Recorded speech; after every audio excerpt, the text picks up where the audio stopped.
Good afternoon, ladies and gentlemen. Welcome to HSBC Business Case Competition of 2023. My name is Sally, and I will be your MC for today.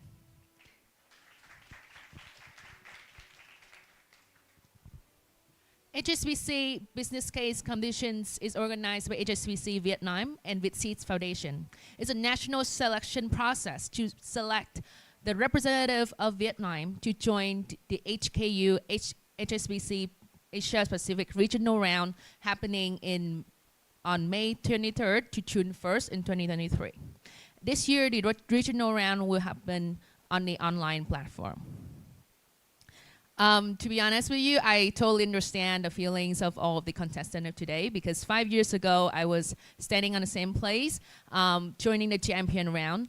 It's a mixture of nervousness and excitement, and I'm sure that the contestant will carry a little bit of pressure as well, because they have to carry the expectations from the school. However, I believe that all of the teams of today will have the amazing presentations for you all.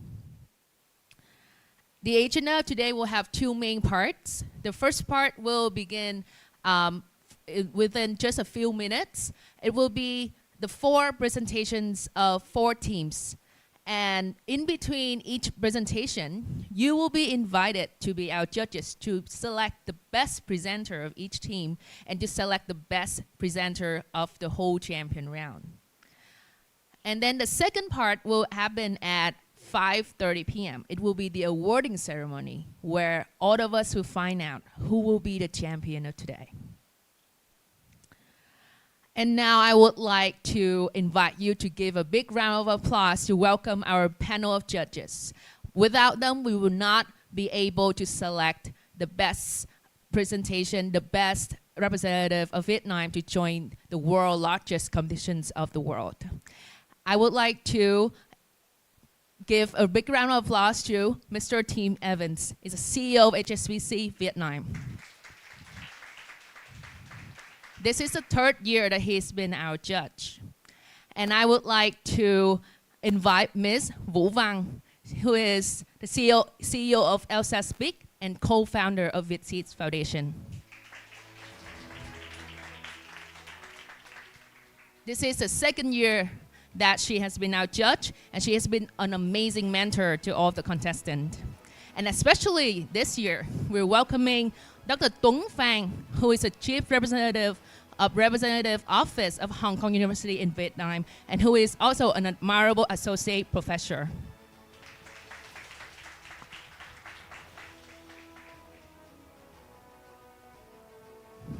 And now I would like to introduce to you the 4 teams that have go through the qualifying rounds happening in April in Hanoi and Ho Chi Minh City. And after so many difficult rounds, we've been able to choose the 4 teams to come into the champion round of today.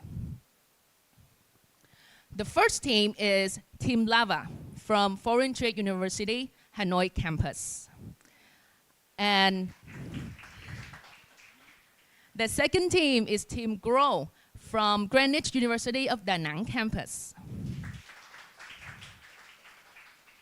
And interestingly, there's another team from Greenwich University and from Hanoi campus, Team the UD. And finally is Team Bullet from Armity University, Vietnam, Ho Chi Minh City campus. And as I have mentioned before, this year we have a special award for the best presenter. And the judges who help us to decide the best presenter will be all of the audiences here today. So please stay tuned. After each presentation, there will be a QR code on the screens for you to scan and then for you to choose a best presenter later.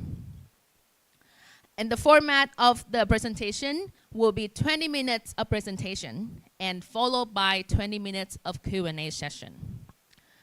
And the special thing about HSBC Business Case Competition is that the team only know about which case they will tackle only 3 hours before the presentations, meaning that they only have 3 hours to read, to understand, and to fully crack the case.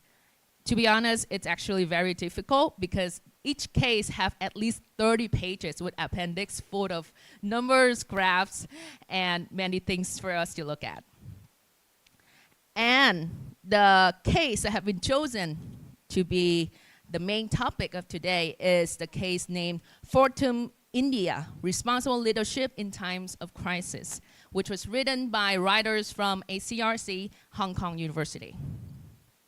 You can see the QR code from each side, and you can definitely scan them to see the case summary and to see the key issues, the main problems that the organization in the case have mentioned, and all the teams have to help them to find a solution for those problems.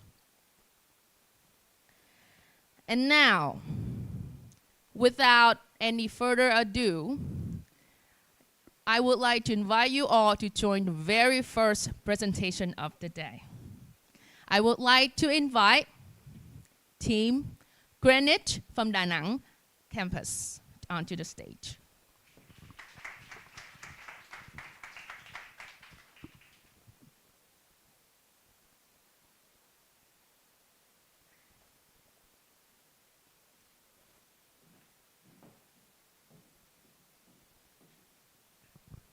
They are Team Grow, and as you can see, there are 4 beautiful members. Are you ready? Okay. As I've mentioned, they will have only 20 minutes to present, and then followed by 20 minutes of Q&A session. The slides that have been manually prepared by the team will be shown on the 2 slides, left and right.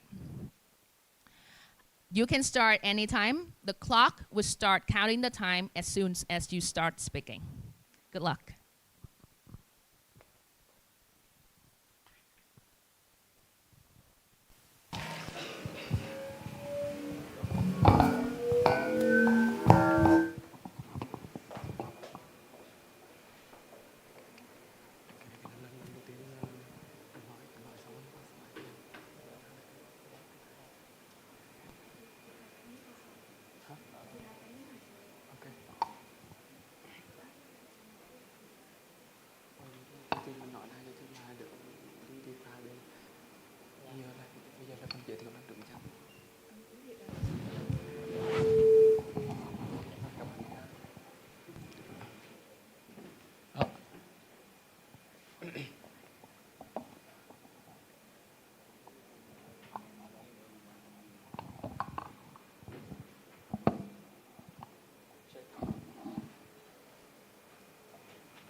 Check.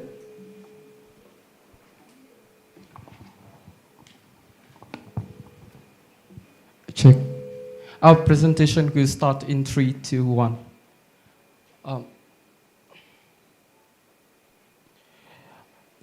The time between 2019 and 2021 is a dilemma time for business and people globally. And COVID-19 has a devastating effects on the business and people in common.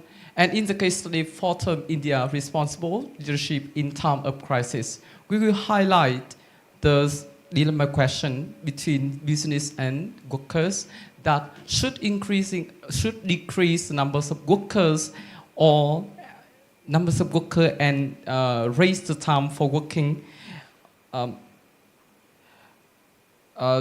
Our team, I am Minh Đức, with our team Thu Hương, Uyên Phương, and Ngọc Khánh will present our case study today. Now, I'd like to pass the microphone to Mr. Khánh to find out what is the case study about. Thank you. So I will be talking about the table of contents. We will have, the first part will be the overview, and the second part is the short-term solution, which we have keywords which is ensure. The long-term solution will be enrich, and the last part is evaluation. So let me introduce you to the overview, which will conclude the background of Fortum. Fortum is an energy company which is based on Espoo, Finland, and founded in 1998 as a state-owned company. It has 4 core values, which are curiosity, responsibility, integrity, and respect. They offer products and services for electricity and allied processes. They are mainly focused on reducing others' company and city and environmental footprint. They are also the third largest in CO2-free power generator and nuclear generator in Europe and Russia. They are the fourth largest gas storage operator in Europe, and they have 5 main operators in Nordic countries, Baltic countries, Poland, Russia, and India. And in this case, we will be focusing on the Fortum India. So for the Fortum India, they have started in the 2012 and headquartered in Gurugram, Haryana, and it inherits all the core values and mission from its parents, including the international code of conduct and everything that comes with it. It having the working culture that influenced by its parent international code of conduct and the United Nations Global Compact's principle, which is the open work culture. And Fortum India, which have been specialized in solar power. So now let's moving on to the case analysis. Thanks a lot for giving us a lot of information about Fortum's as well as its operation in India as well. So look at the very positive business outcomes about the numbers of the achievement of this company. We completely have the right to think of the good development prospects of this company. However, boom. COVID-19 pandemic happens in 1990 that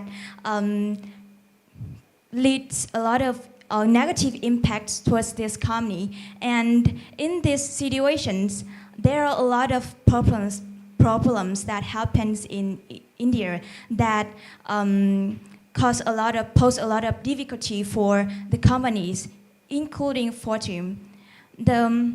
In this situation, we focus on the main problems here is the migrations of the workers. They move from the urban areas to their hometowns because of poor working conditions. So that poses a very important difficulty for the company, which is the shortage in the workforce.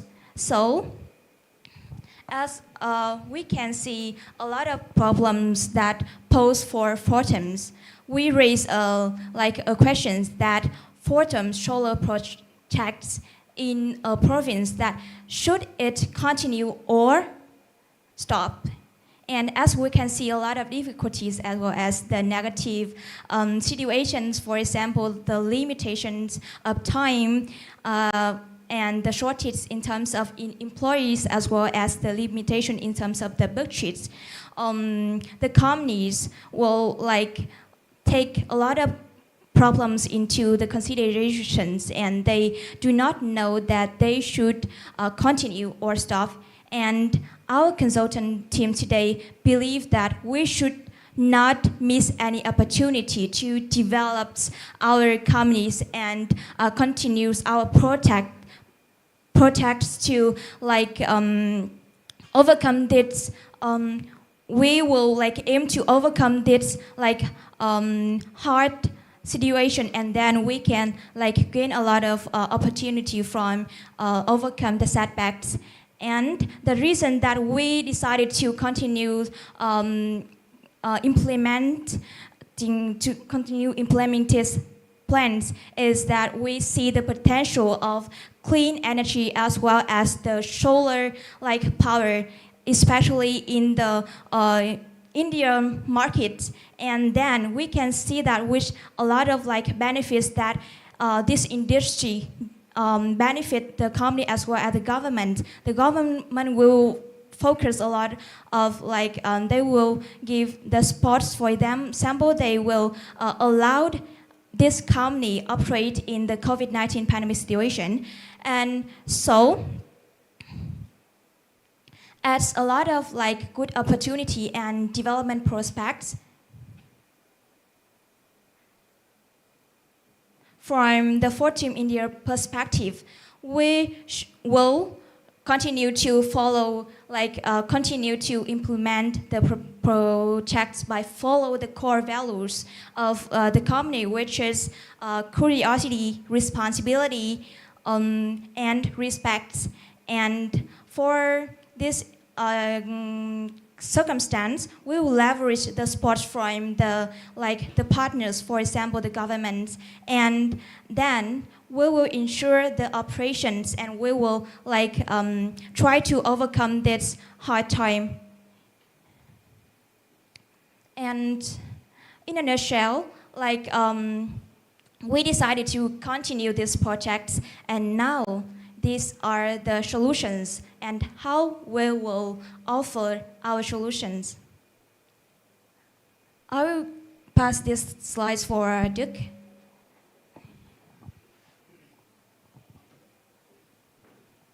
For the short-term solution to tackle with the case studies, first, our solution will follow the formulas. On-time project, protect employees, meet code of conduct of the company. First, our project will take the money from the FDI, from the parents' company to serve for the cost of the solution. The protect employees will be policy to protection. First, I'd like to clarify, what do people work for? People work for money, people work for income. And what income used for? First, pay for living standards and also save for the future. So, in the COVID-19 pandemic, of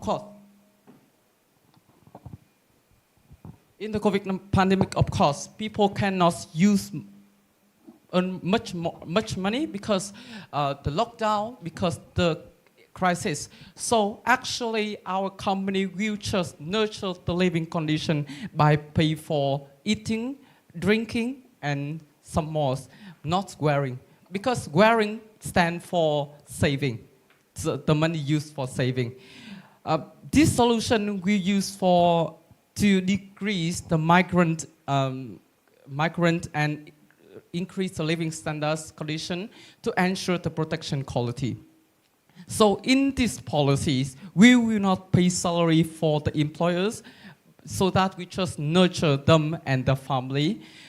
These used for decrease because the COVID-19 also decreased the life concerns and also raised the better efficiencies. Besides, due to not pay salaries, the company will save cost for the labor, so it will be cost effective.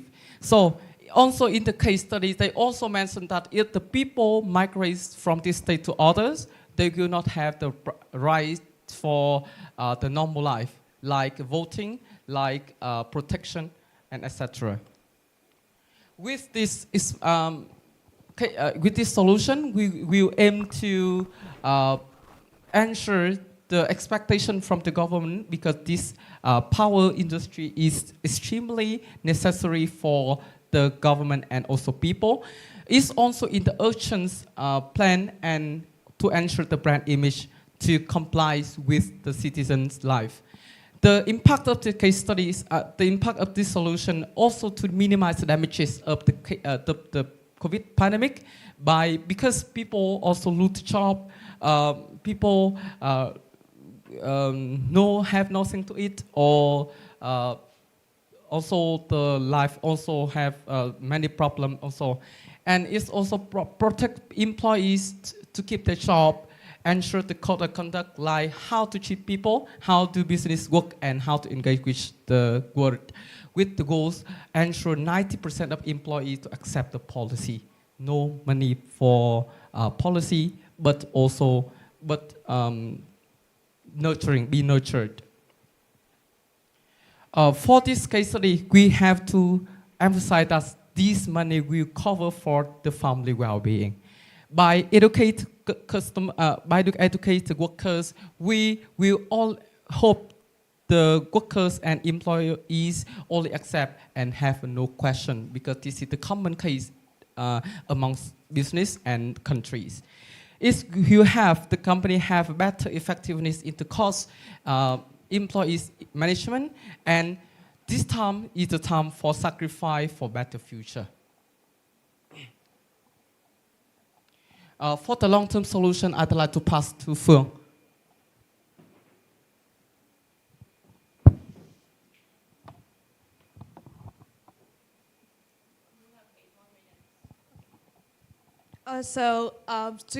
When we come to the long-term solution, at first I will have some more further explanation for our short-term solution. So in this solution, so we will build the shelters for our employees and also invite their families to come to that shelter. So in that shelter, we will cover all the fees like the food, the water, any basic necessities for them. So and for that we will not pay salary for them. So that we can have the money, so we can take that money to nurture them. So that is our main point for this one. So because we take the salary from the employees to nurture them. So after the short-term period that in case the COVID-19 has come to the end, so we will back to normal. So and then we have the profits from the project that we run, so that we can. This is a time for us to pay back their trust and their commitment. So the purpose of our long-term solution is to reward the employee support. So in the time of the up and downs of the company, so we were still willing to support us and they commit to our new policy. So this time we need to reward for that support. And besides, we also have some benefit to retain our workforce, so that we can minimize the rate of the employees that they go, and we can have the available workforce. And that we also leveraging the living condition. So in the case study, they mentioned that their living condition is poor and also have some no other necessities and as well as the support from governments. So we want to give this benefit to our employees that support us during that hard time.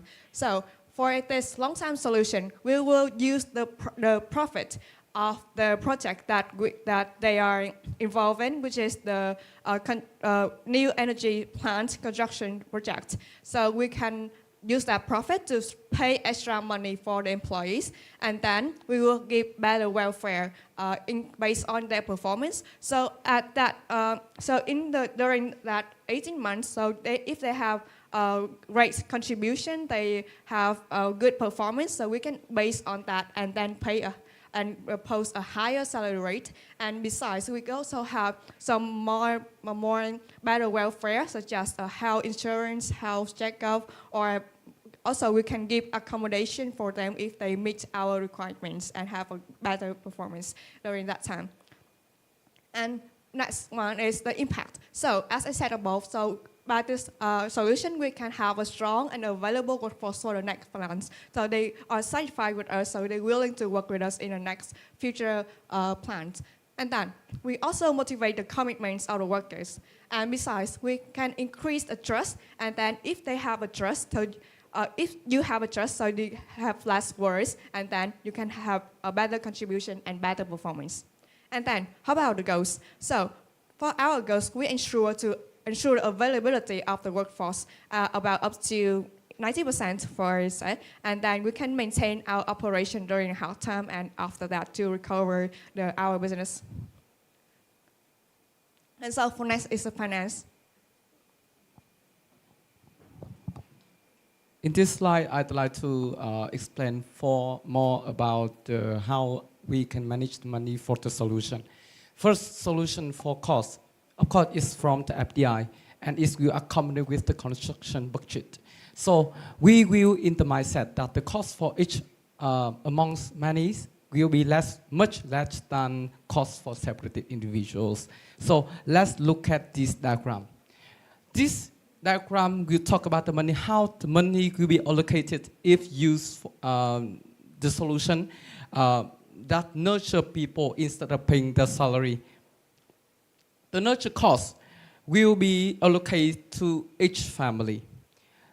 For example, if a family had 6 people will receive $5 for the meal, and this meal is just cost for the whole day. And this family also.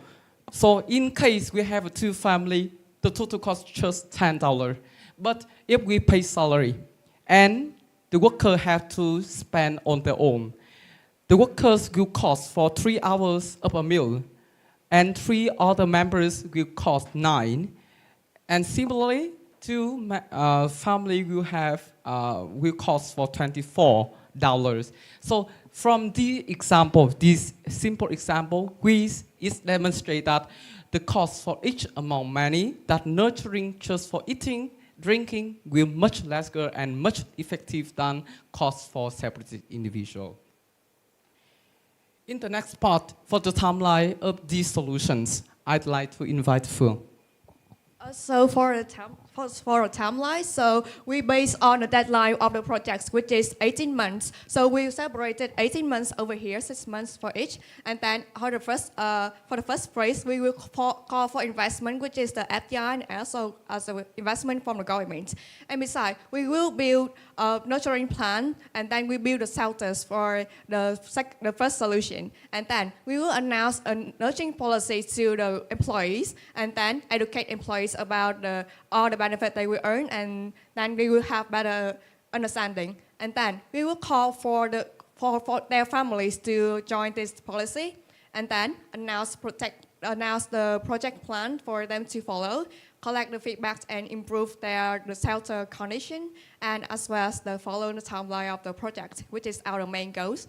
And move to the second phase, which is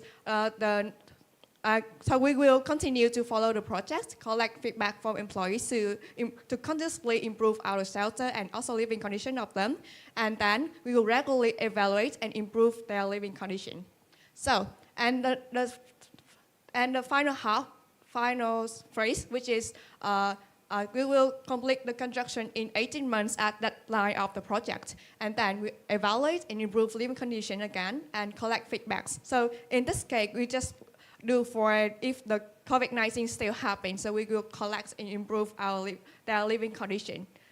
And then this is for the long-term plan, which is also regulate, assess the performance of the workers. So as I said, we base on their performance to award them, so we need to assess their performance.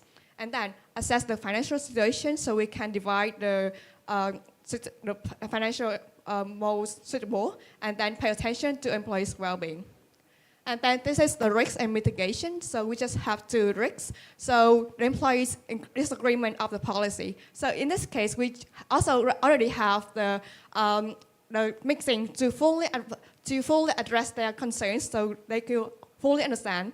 And besides, the COVID will spreading. So in this case, we will take the revenue from the project to cover, because the project is done and they also generate the profit. So we take this one to continuously cover the living condition fee for them.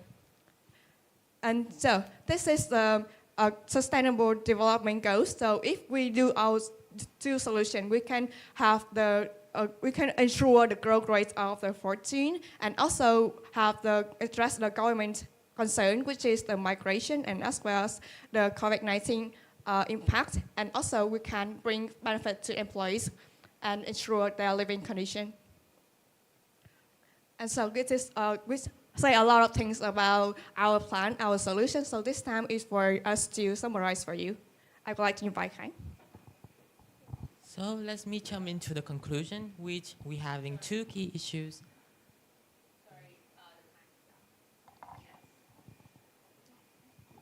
Hello. Sorry, unfortunately the clock has stopped ticking right at the moment that you reach the summary. But good job. Please give a round of applause for the first presentation of the day. And now we're moving on to the Q&A session. I would like to invite our judges. So lady first, I would like to invite Ms. Vũ for the first question.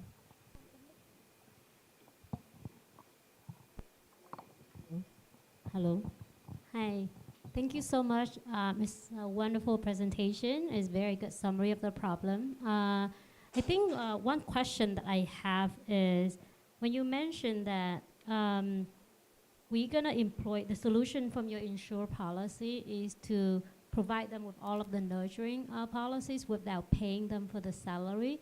Can you tell me a little bit more about the labor law in India, and whether that's legal for you as a company to take away the base salary and just providing the nurturing policies, and how would you handle that?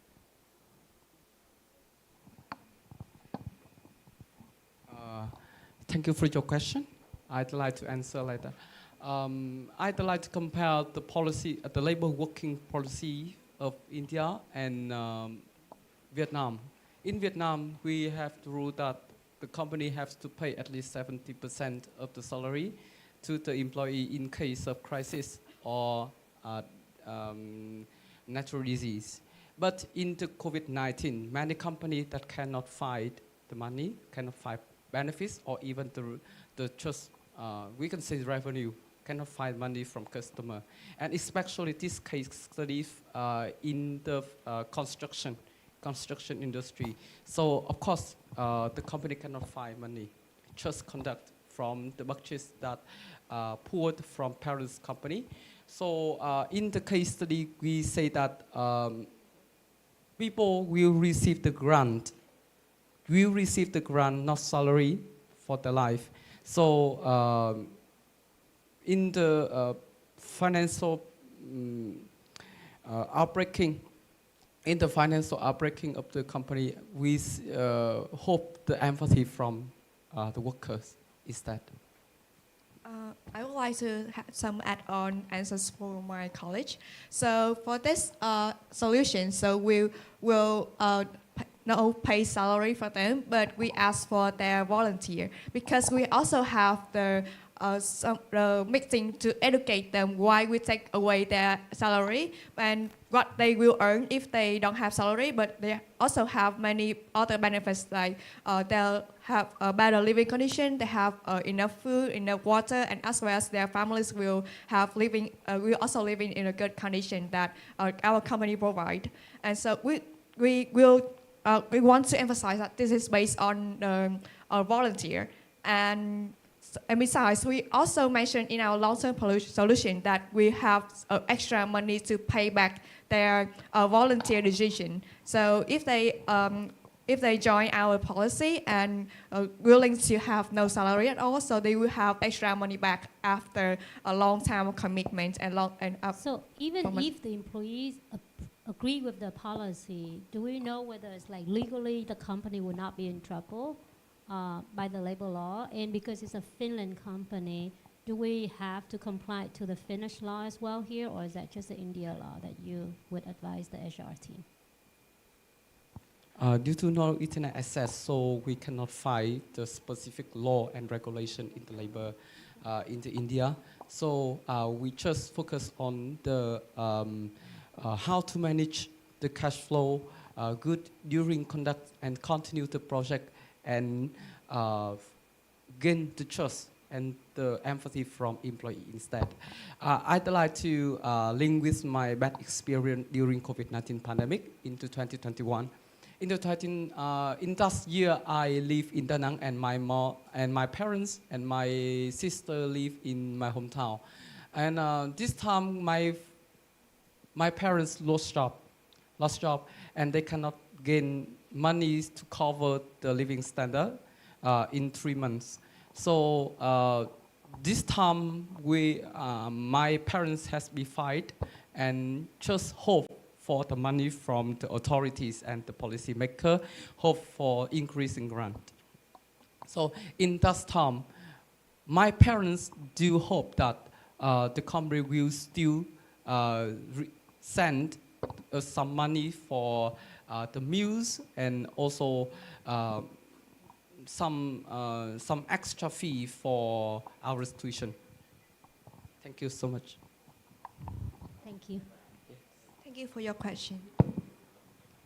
Thank you, Ms. Fu, for your question. And I would like to invite Mr. Tim for the second question. First of all, thank you guys for the presentation. It's always difficult to go first, but well done. My question to you is, this case study from where I sit is all about, do you prioritize people over profit? Who makes the biggest sacrifice? Is it your people? Is it the company? Or is it the Indian government? And at any stage, given that what you are designing is of critical importance to the government of India, was any decision made we should engage with the government of India to see whether or not there is another solution apart from telling our people we'll pay you, we'll get you to work but without a salary. So did you ever consider leveraging and speaking to the Indian government as a potential solution?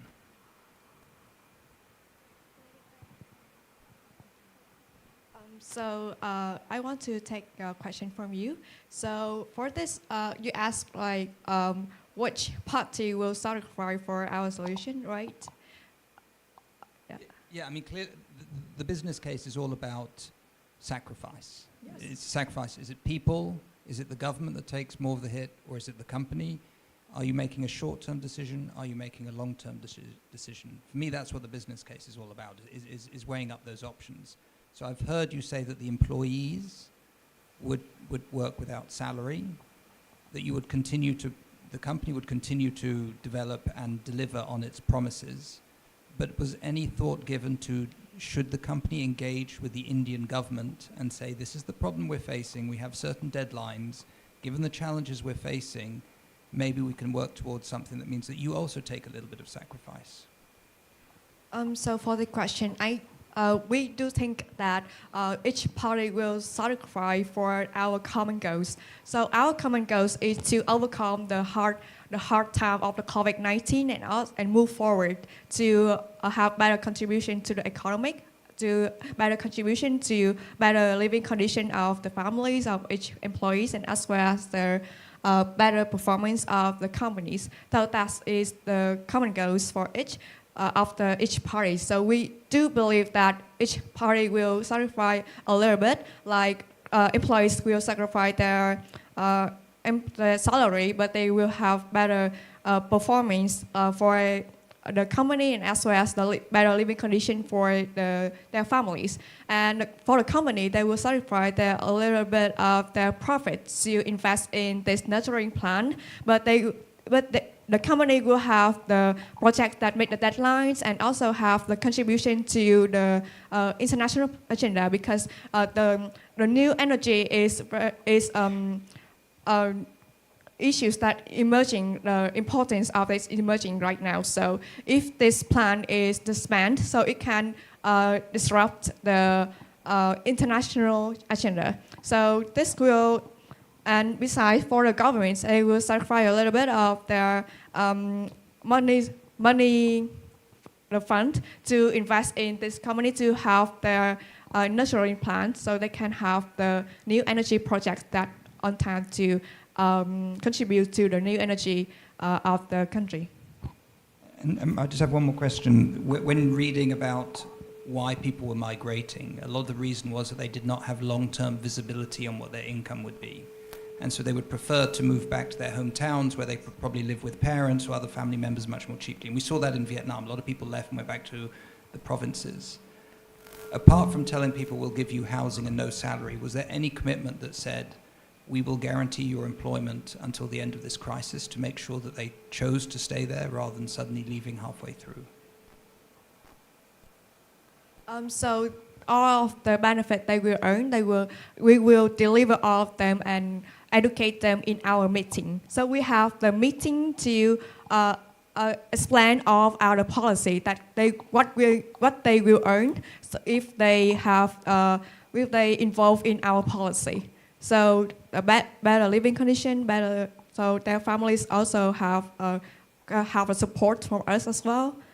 Yeah, and all the things that in the meeting. I mean, my personal view is, if you'd said, for those employees, we're not going to pay you salary, but we will look after you, and we guarantee you that we will do this until the end of the crisis, and none of you will lose your job, and then when it's finished, you will have a job, I think is probably a more compelling story to the employees than just saying, well, we'll look after you, maybe tomorrow we won't, and by the way, you don't get a salary. I mean, I just think that we have to there has to also be a carrot, right, for the employees.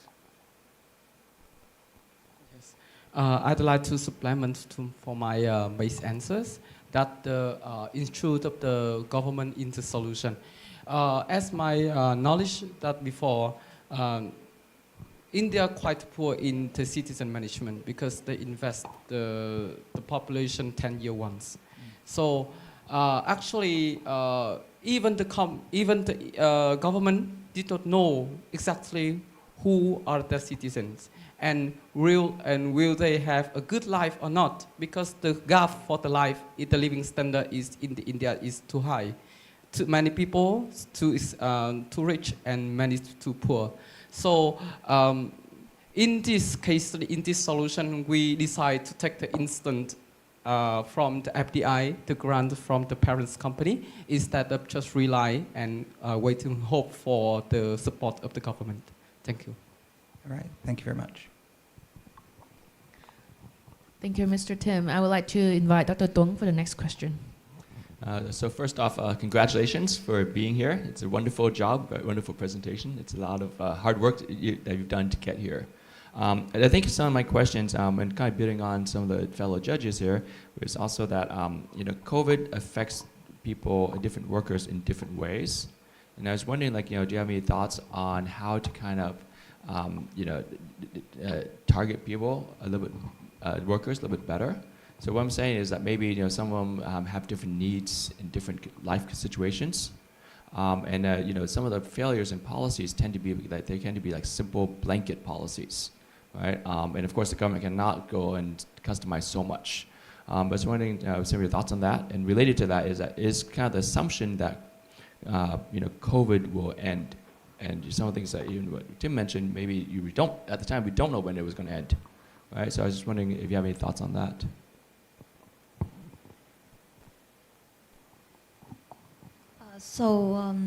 I understand the way you give us a lot of information about what we present, but I want to hear more about the final question. Yeah, so I guess my question is that you're kind of having like a simple policy for all the workers, right? But I'm just wondering, it may not apply, may not work for everyone. So I was just wondering, have you given some thoughts on how you can maybe offer it to different types of workers, maybe based on different needs, maybe different age categories. Some have families, some are single, some live nearby, some live far away. So I was wondering, is there an opportunity to perhaps kind of optimize a little bit better? Yeah. Actually, I've already taken this problem into our consideration, which is that how our solution can be effective in the future. For example, in the other situation like the crisis, for example. So actually, in this case, we will focus on the current situations, which is the difficulties that almost workers in Indians are facing. For example, they are lacking of good working condition, and they are lack of the protection from and support from the governments. So we want to focus on the urgency. So that is the reason why we will give their living conditions and supporting them with a lot of kind of benefits from the accommodation. And about the future situations, we do believe that all the employee needs is the welfare, the benefits, as well as the balance in terms of the salaries, as well as the working conditions. And it's also up to their the knowledge as well, because in this case, almost people who are under the problems here are the undereducated. So yeah. Yeah, I guess my question, for example, is to be more specific. So, for example, you're saying that it's asked them to not have a salary and give them living conditions in kind, but a person and support their families. A person who's single versus someone who has a large family may see different values in this proposition, right? And so, but you might actually want someone who's single and healthy because they may be more productive and less liabilities, right? And be more responsible. But I was just wondering, do you have plans on how to kind of offer different values for different types of workers? So for your question, so we at the very first phase of our solution, so we just simply put the the families into the shelter and as well as other members. But after that phase, we also have the feedback forms so they can fill in and they can fill their needs, their wants, and also something like that. So we can base on that and to modify our plan to suitable for them. So they want to have a more bigger shelter for their big families and something like that. So we can base on our financial situation to and as well as some requirements of that for that families to modify our plan to have to provide the most preferable living condition for them to they can have the better performance. Yes. Thank you for your question. Thank you. Thank you, Dr. Tuấn. I think we have about 3 minutes left. Maybe it's enough for quick questions. I would like to ask our judges if you have any other questions. I just have a quick follow-up question. So with this, do you have the next slide that you talk about the financial management, right? And then you're saving some money so you're saving some money by offering this nurturing cost. Why do you need to save that money? What is that money to be saved for? We have to say that's money because this used for majority. For what? Yeah, majority of the workers. Because we have we have a large numbers of employees, so we have to allocate equally between families. We can say if a family have 10 people, it should be equal to the family had the 7 people. I mean the value that each person receive must be the same. So we have to save the money for just the benefits of the mutual. Thank you. I want to have some add-on on my college answers. So we, in this case, we serve all the majority of the employees in our company. So we mean here is to save a little bit of money from each individual to gather all of them to support the majority. So each of us will spend a little bit to serve for the majority, so we can grow better, grow as a team. So, yeah. Thank you very much. Thank you for your question. Thank you very much, our judges, for the amazing questions. And thank you so much, team. You did amazing with your presentations and also the answers. Thank you very much. Thank you. And now we're moving on to 5 minutes interval between before we go on to the next presentation. In a few minutes, you will see on the slides, on the 2 screens here will be the QR code for you to scan and to vote for the best presenter of the first team. As you can see here, we have 4 presenters. Miss Nguyễn Ngọc Uyên Phương, Mr. Nguyễn Đăng Minh Đức, Hồ Ngọc Khánh, and Miss Nguyễn Thị Thu Hương. As you can see here, and over here will be their faces so that you can recognize which presenter was your favorite. And please bear in mind that you only have 90 seconds, only 1 minute and 30 seconds. So grab your phone and vote for your favorite one right now. Oh, we can see some results coming in. In just about 2 minutes, we'll find out who will be the best presenter of Team Greenwich from Da Nang.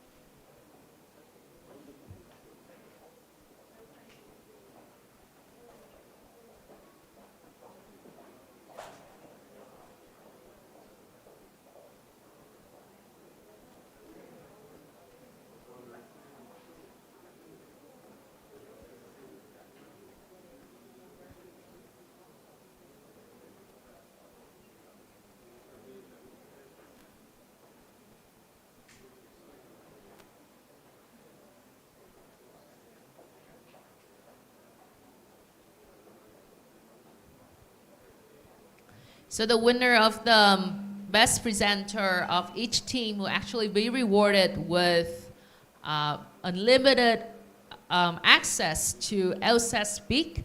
LSAT Speak is a world-leading mobile app that has helped so many English speakers around the world to who are the non-natives one to perfect their accents and their confidence.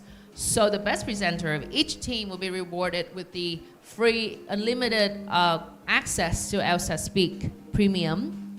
And then the best presenter of the whole day will not only be rewarded with the LSAT Speak one, but they will also be rewarded with the 1 year free access to Coursera. It's a very famous website to take online courses about pretty much anything in the world.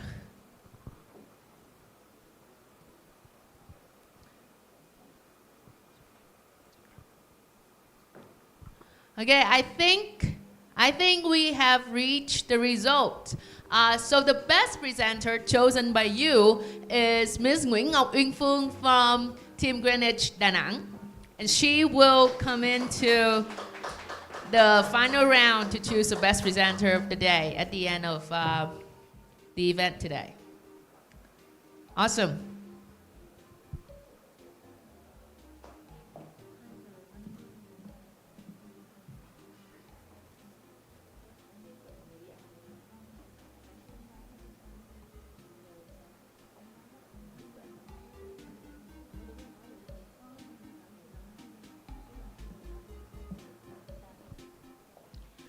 Now it's 2:38 p.m. and at 2:50 p.m. will be the second presentation.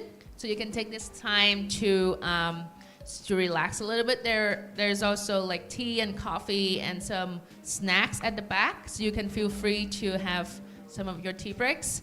But please return at around 2:45 so that we can prepare for the second presentation. Thank you.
And now I would like to invite our judges back to the panel, and I would like to invite all of our audience to get back to your seat, because in 5 minutes we'll begin the second presentation.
And now is the second presentation from RMIT University, Ho Chi Minh City campus.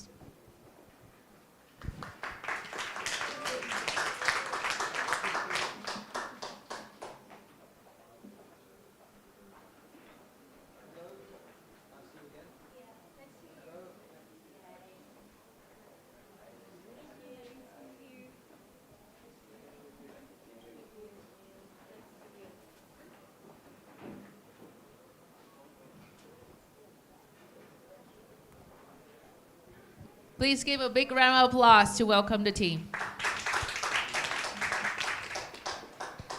So team, you will have 20 minutes to finish your presentation, and followed by 20 minutes of Q&A with the judges.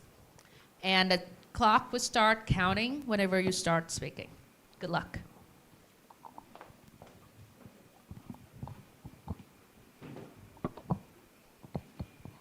Mic check.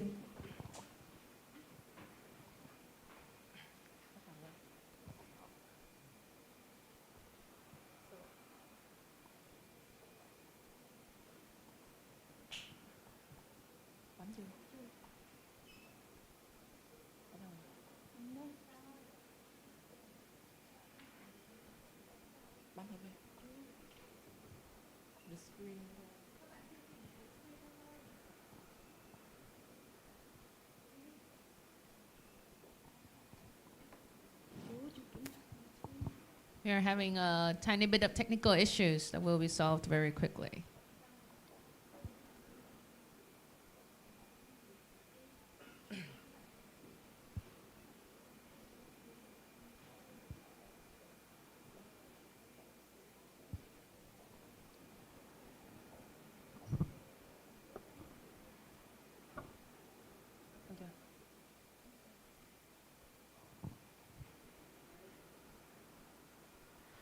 Okay, so in Vietnam in 2020, 80% of businesses were shut down, and 35% of them were declared bankruptcy.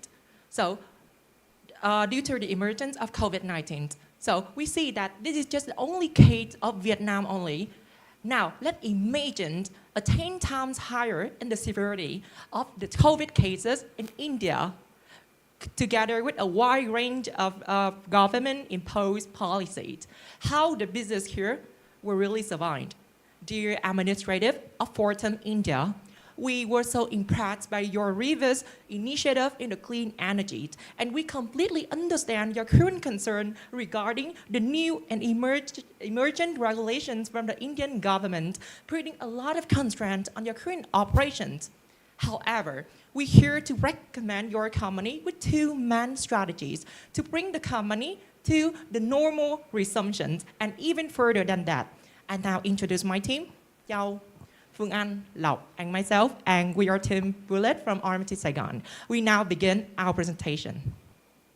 But before jumping into any further analysis, let me now walk you through the portrait of your company. So your company is a finished clean energy provider, and the way you run business comply to 3 pillars of ESG. E for the renewable energy, S that you follow the code of conduct to save the labor right, and lastly, you follow the UN principle to ensure that you are governing your business in the most ethical way.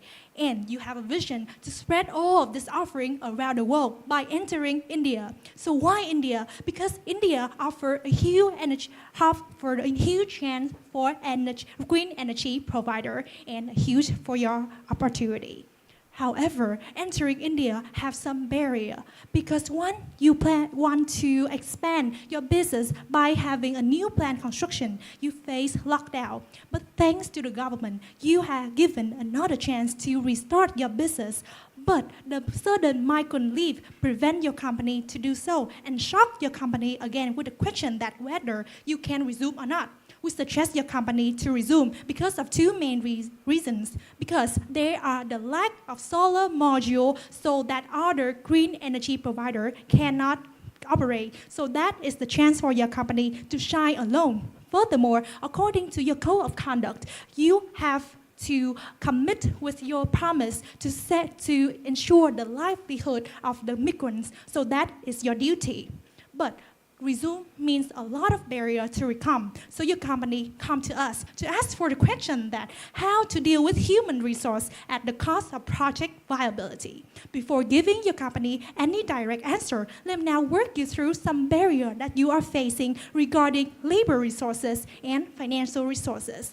For the labor resources, your company have to recruit 800 construction workers. However, 3,500 of them are leaving the construction area, which imply a labor shortage for your company. But if you follow the state to stretch to 12 working hours, you may break your compliance with the UN Compact labor right and damage your reputation. Therefore, the key issue here is not short of labor, but furthermore, is that you cannot stretch the working hour to compensate for the labor shortage. Coming to the safety of the labor, after you have labor, you have to ensure the safety, the security right according to your international code of conduct. Furthermore, there is a riskier sickness after the resumption because India are top COVID deaths around the world, which highlight the need to strengthen the protection. However, despite your practice to take care for the mental, for the living shelter, and to prevent COVID, how about if the employee being affected with COVID-19, and how about their security after the COVID infection? Therefore, the next key issue that we have identified is that you lack of comprehensive COVID protocol to handle a more serious COVID condition. Coming to the next aspect of financial, we are all acknowledged that more duty means more cost. You have to pay more for the employee to incentivize them. You have to ensure the medical supply and insurance, which imply an increased cash inflow. But you comply with the PPA, which means you cannot charge more for more cash inflow to compensate for your finite budget. Therefore, the next key issue is that you are having limited budget and cash inflow to compensate for the medical incurred costs, which damage the project viability. Zooming to the problem, we can see that you are facing 3 main issues. The first one is the labor shortage, but cannot stretch hours. The second is the insufficient safety protocol. And the last issue is the more incurred medical costs without compensation from cash inflow. A lot of problems, right? But don't worry, we will now introduce you to our 2 solutions, ensure the human and enable the viability, all of which will ensure your project would complete within your expectation and are presented by my colleague right now. Thank you, Châu, so much for such detailed analysis. Now let's first come to the first solution. Ensure where the objective of this solution is to solve the labor issues to restart your operations. Now we have 2 key issues here where labor shortage will be the first to tackle. Now we see the opportunities that government are supporting the essential services to resume operations, and there's 865,000 employees, migrants, yet to return to their hometown. There was 900,000 applicants. So there's 865,000 left, and they have a job insecurity and livelihood insecurity as well. So we see the opportunity in a state-collaborated emergent recruitment program where we refer those people wanting to go home to come work for us because we need the labor. So we introduce to you the employee referral program where we utilize our governmental relationships with the government as well as the governmental organizations to recruit new employees, where we will tackle their applications to go home, where the reverse migrating workers will apply for the support of the government. If they meet the requirements of your company, they will be referred for further evaluation of your company. If not, they will be eligible for the normal support from the government.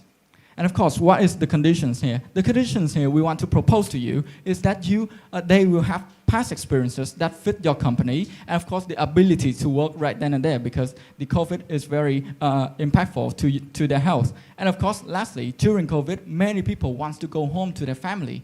So they must have an intention to work long-term for your company. And of course, you will provide them with secured work during this volatile times of COVID-19. And of course, well-being support. Where does this well-being support come from? Of course, the labor safety. Now, what do? We evaluated 3 different scenarios, 3 different initiatives for you to take on. The first is on-site accommodation, second is on-site medical hub, and lastly, hospital program. We analyzed the cost to implement that. The on-site would be a reasonable cost for you to implement, but most importantly, the availability, the time to implement this initiative will be shorter than those of the other initiatives. And of course, it must be aligned with your code of conduct. Were you to keep your employees on-site for accommodation, it would be very hard to ensure their safety if one were to catch COVID. And lastly, of course, the overall safety of your workers. So we want to give an incentive to protect them pre-COVID with vaccination, health insurance, daily testing, where you provide all the essential pre-COVID methods with We Care, your assisting caring program, your medical partners, which will be further elaborated by my colleague Ang, and Medical Hub. And during COVID, you will have the retesting schedule for their recovery, and lastly, transfer those responsibility of treating them to our medical partners. Lastly, post-COVID, we will give them time to recover from home, and of course, health check with medical hubs as well to continue to work, which we will utilize We Care and Medical Hub as well. So after these 2 initiatives, we will find the sufficient labor force. We will find to provide medical care to ensure the safetiness in work and in health for our employees for the resumption of your project. And now, how do we find the resources to continue this project? Please meet my colleague Ang. So thanks a lot for a comprehensive strategy. So let's come to the second strategy of enable to see how your company can find a way to compensate for the cost incurred from the first strategies. So for these strategies, before jumping into direct recommendations, we must evaluate the opportunities that we can fill in the gap at the market first. Then looking into the electricity market in India, according to our previous investigations, we see that 40% of the healthcare institutions here is faced the electricity shortage during the COVID-19 due to the immediate shutdown of many the electricity producers in India. Also, we also see that a 222% upsurge in the expense that they use for the purchasing of the testing kits and also the new equipment, therefore limiting the budget for purchasing for the electricity. Therefore, we're seeing here a new opportunities that we can tap in as a clean energy provider. Your company, we strongly believe that your company will have a 20% reservation in the energy product in your storage. We're taking this benchmark from the case study of Reflowtech in Hong Kong due to the characteristic of the clean energy product intermittent. So we are seeing here a chance for your company to form a strategic alliance with a state or hospital, in which we see here a very healthy synergy. First of all, your company can supply these hospitals the energy packages, also the expertise to consulting about the strategic energy plan during such a vulnerable durations to ensure that sustainable operations during COVID.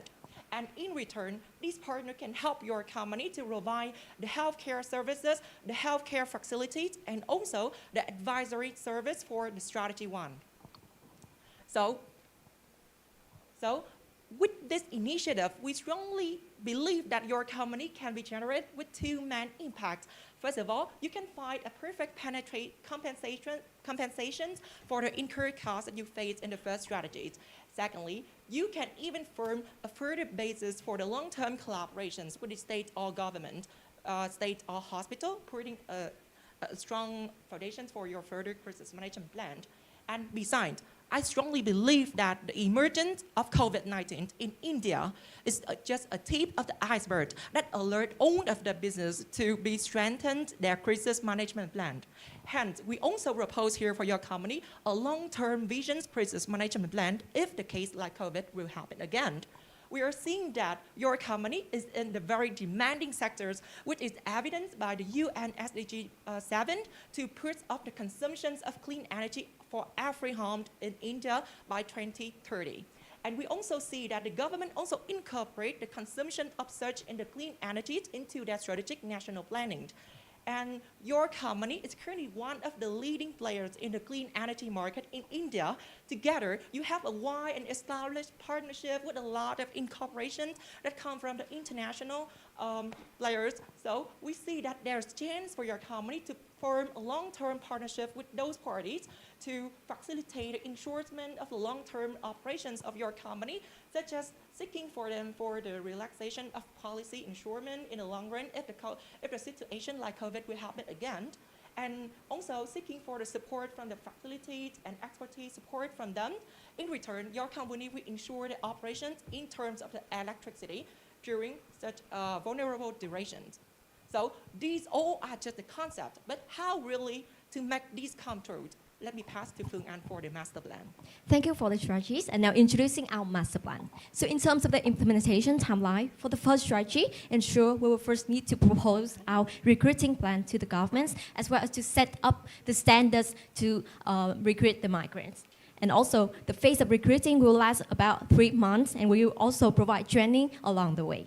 And also, we will need to set up the medical hub at emergence as 1 month, and then we will set up some protocols and guidelines throughout the enterprise. And for the second strategy, enable, we will need to do diligence to seek for the suitable hospital to collaborate with, as well as to strike strategic alliance within 1 month. As it is very emergent, and then it's a phase of integration. And for the long-term crisis management, it's all about due diligence to seek for the future beneficial counterparties, and then to establish the expertise packages to collaborate with them, and then we will form contracts with them. And every great strategy will be followed by some unforeseen scenarios, of which the first risk to be realized will be coming from the insured strategies is that the medical hub is very crowded, so that there will be increasing infection cases. So we will be mitigating this by setting the timeline for each employee's group to prevent this. And the second risk to be realized here is that the integration risk, because we will have a new phases of our labor supplies, so that we will provide immediate trainings and also have insurance teams to help them to improve and check up. And the third risk to be realized here is that the risk of cannot find the suitable hospital to collaborate with, so we will utilize our government back to set up a referral program to find a suitable hospital. And the last but very crucial part is the impacts our strategies and help your company to solve the current problems. So in terms of the employee quantity, we believe that if there is no strategy to be implemented, the employee return to the plant construction will be just around 20% per month. However, with our strategies, we believe that your company can seek to have this rate at 84% and to reach a KPI of 800 ideal employee quantity in July of 2020. And coming to the bottom right, we believe that the labor productivity can be ensured at 100% in July of 2020, while without our strategy, it will just be 30%. And for the timeline, please go back to the previous slide, please.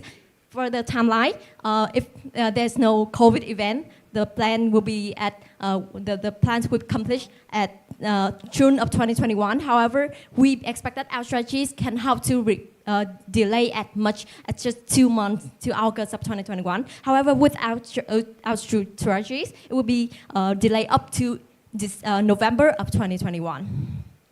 And coming to the financial impact, the investment upfront for our two strategy is that for 800 employees, the medical service to be supplied will be at $240,000 with $225,000 to set up the medical hub as well. And as this plant is follow a PPA, so the plant investment will be around 150 million for a 250 megawatt plant. And the income to be generated will be upon the PPA sales deducted by the expense of operating and maintenance per year, and the fixed net income to be realized at 8.8 million per year. And up to the cash flow there, under the 25-year PPA plan, we expect that your company can break even after the year of 17, and to realize a return on investment of 47% after 25 years. So some key quantitative outcomes to be realized here is that the employees can be ensured to reach 100% to return to the plan within July of 2020. The timeline will be delayed maximum 2 months compared to without strategy, it will be 5 months. And the cash flow to break even after 17 years with only just 260K of capital investment to be added. And now I will leave to my colleague Ang to wrap up our presentation. So thanks, Phugan, for a very comprehensive master plan. So in general, for Team India, we have recommend your company with 2 main initiatives here: the ensure strategy and the enable strategy, in which we want to make sure that your project presumptions with a high viability together with the human shortage insurance and the human safety. Even further than that, we want also through our presentation, we strongly believe that your company can thrive to a stronger crisis management plan in the future in case that the crisis like COVID will happen again and pose harm to the overall market. Thank you for listening, and the floor is open for the Q&A section.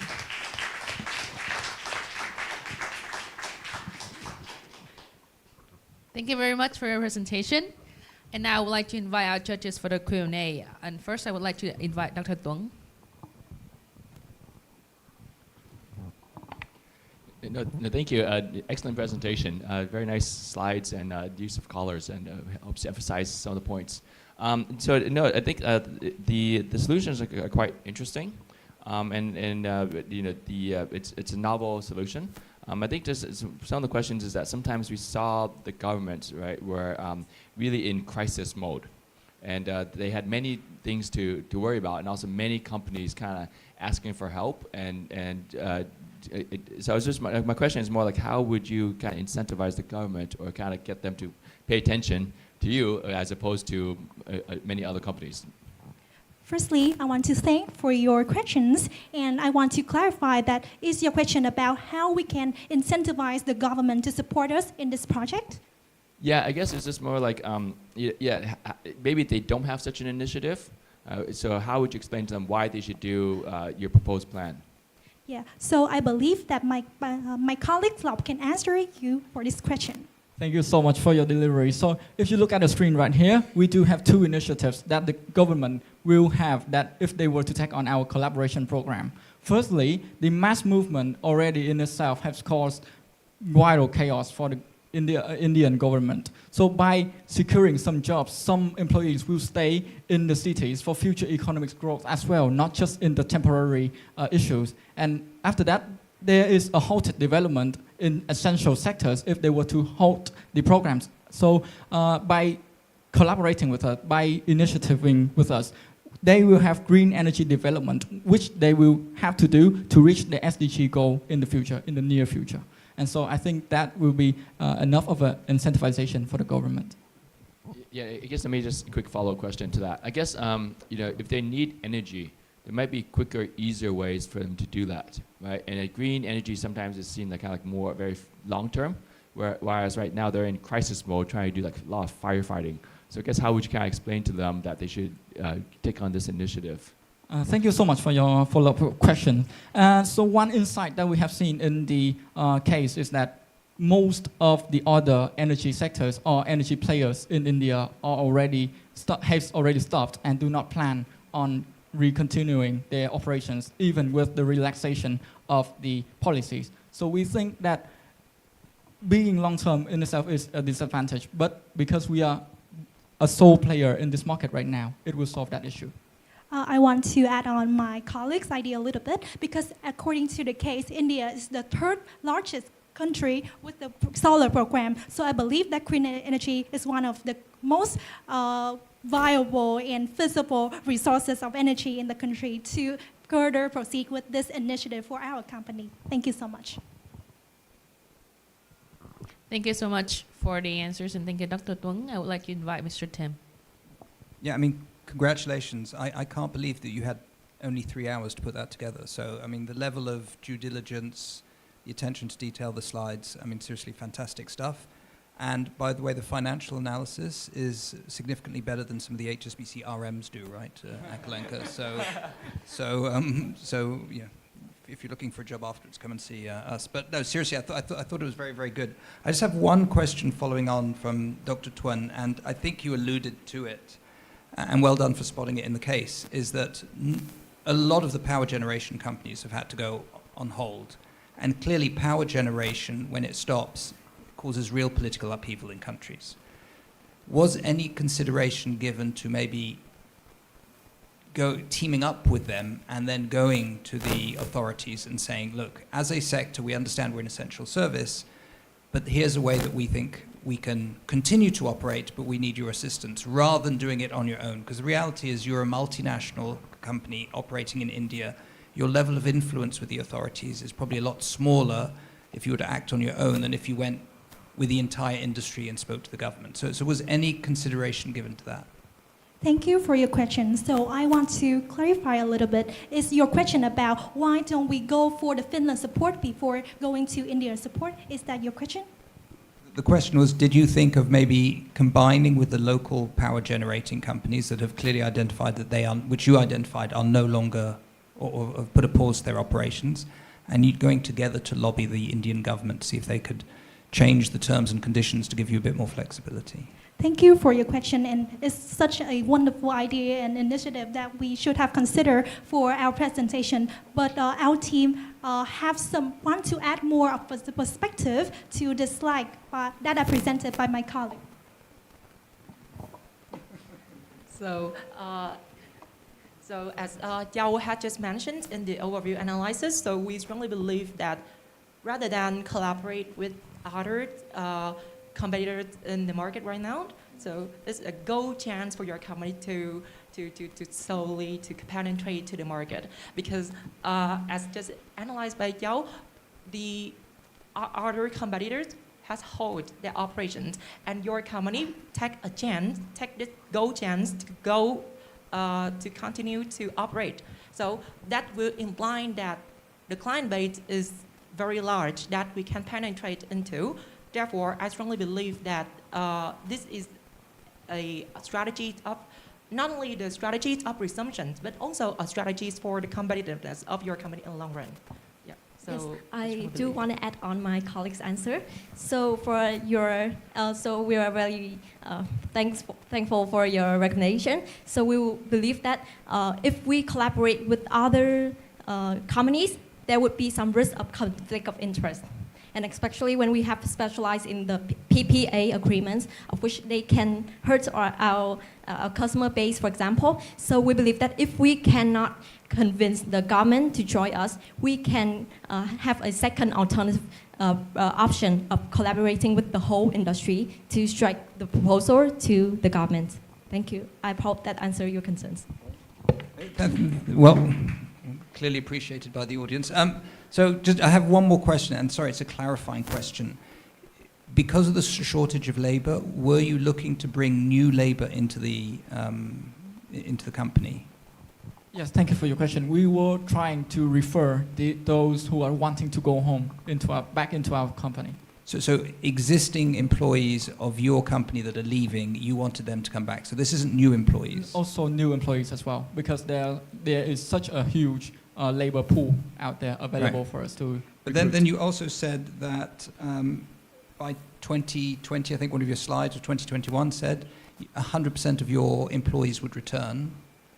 That 100% is the productivity that were So it no says employees. 100% employees come back. So the ones that you've brought in the interim, what do you do with them? Do you kick them out? And I guess my colleague would be able to answer that question. So actually, the employees will comprises of the existing employees and the new ones. And for the new ones, we believe that we can provide immediate trainings and an assurance team to help them to keep up with the current flow of the construction. So the ones that come in and help you through this very difficult time, you won't get rid of them when the other employees return, right? I mean, the reason I ask is seriously, when I traveled straight after COVID and had some terrible service experiences on airlines because they'd got rid of everyone and then the new people were coming in, didn't know what they were doing.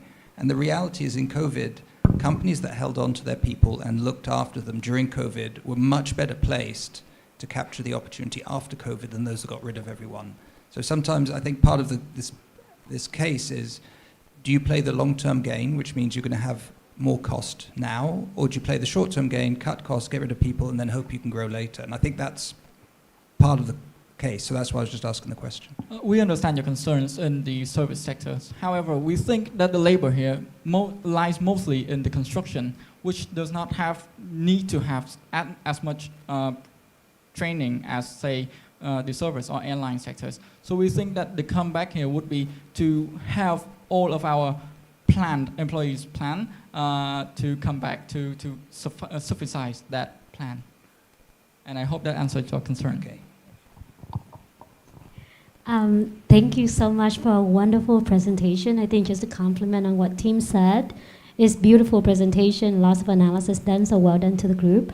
I think building up on what Tim just asked earlier, that was exactly my question as well. So you mentioned that other companies have halted their operations, and you guys want to take advantage of that, right? Being the golden opportunity. First of all, my comment is sometimes the survival of an industry is more important than survival of your own, because you actually benefit from that. So I really like the idea of how we collaborate with others besides taking advantage of that. But my question is, why can't you survive and resume the operation when a lot of other big companies have already decided to halt? Apart from amazing consultant from you guys, what else that this company would have that allow them to resume the operations smoothly versus other companies have decided to let go and pause? Okay, thank you for your question, and we understand your concern. But the key advantage of our company is that we source our material and we source the facility from Finland, while the majority of green energy provider in India today source their solar module from China. So that are the key advantages for our company to survive in this market, while other companies have to sustain. I hope that answers your question. So is that the labor shortage is not the issue for other companies? Or so when the other companies have decided to let go of their employees, can you recruit those laborers from their companies instead of facing the labor shortage for this industry particularly? So thank you for your question, and I believe that our whole strategy will not only gather the employees from other companies out of our sector, but also convert the employee from the peer in the industry as well. So that's the whole pool of employees in which they are coming from the competitor companies as well as other sector to that pool. And we pick up some employees from that pool to work for our plant construction. I see, gotcha. In one of the slides that you have about your medical hub, can you flip to that quickly? Yes. So when you set all of this protocol and actions, is that what you intend to do? Because I saw that vaccination is something that you putting up there, and I think we are talking about April 2020, when vaccination is not really wasn't a solution yet. How are you planning to cover that for the employees? And thank you for your question. And we know that there's some barrier because India cannot produce vaccination at this time. But as we have analyzed, our company is coming from Finland, in which the European countries have coming up with some vaccination initiative for the employee in European, and we believe that our company can ask for support from the mother company to ask for some vaccination, the very first vaccination to apply that for our employee. I hope that can answer your question. But you won't be able to import that to India legally, can you? Thank you so much for your concern, and because of the constraint of time, we couldn't actually comprehend all the timeline and all the check marks for the important events of COVID-19. So if we were to have more data on the vaccination, and we think we could do a better job on the phases or on the allocation of resources. And we believe that this can be added to our risk mitigation plan. Thank you for your feedback. I think we have about 8 more minutes of Q&A session.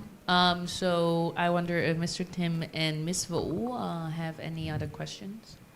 You said that your CapEx is about 265,000. Who's going to fund that for you, and how quickly can you get that funded to support your initiative?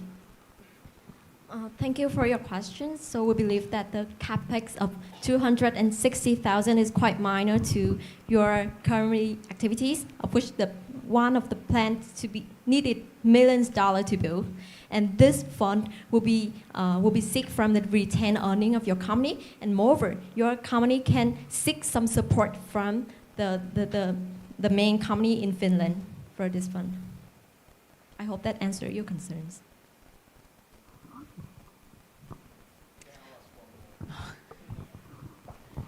So you said that you had to prioritize across a shortage of labor, around the safety of your employees, and then number 3, the financial cost. So if you had to prioritize those 3, 1, 2, 3, what order would you put them in?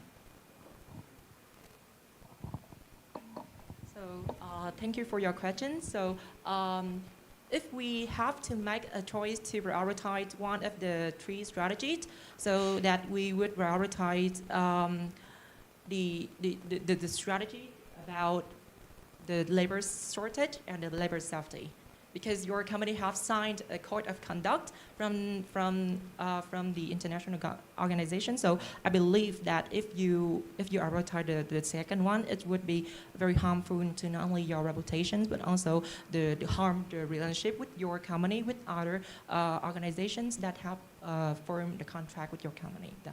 Okay, but if you have to put 1, 2, and 3, which one goes at number 1, which one goes at number 2, which one goes at number 3? I can answer that question. So the most important factor that we would like to focus on the most is the labor safety, because that is the core of our code of conduct. After that, we will worry about the financial, because if there's no funding, we cannot recruit more labor, and labor shortage come last, because we can still operate without those additional labor, but it will be slower. So I think number 1 is labor safety, number 2 is financial, and 3rd is labor shortage. Okay, thank you. Awesome. Thank you so much for your amazing questions, and congratulations on finishing your presentations. Thank you. Thank you for the churches in the audience.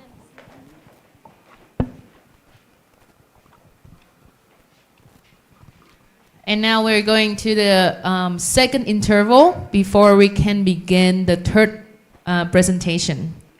Can I have the voting system for the best presenter for RMIT Ho Chi Minh City?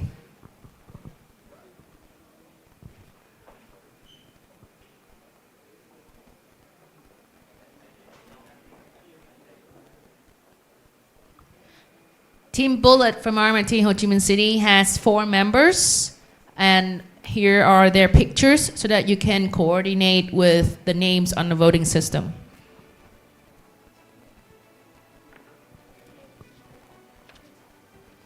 And yes, so as I already instructed, just like last time.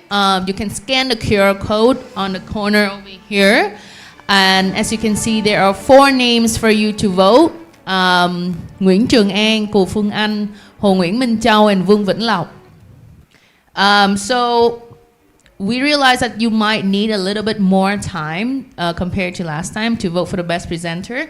So this time we will keep the system a little bit longer for about 3 to 4 minutes so that you can have more time to decide your favorite presenter.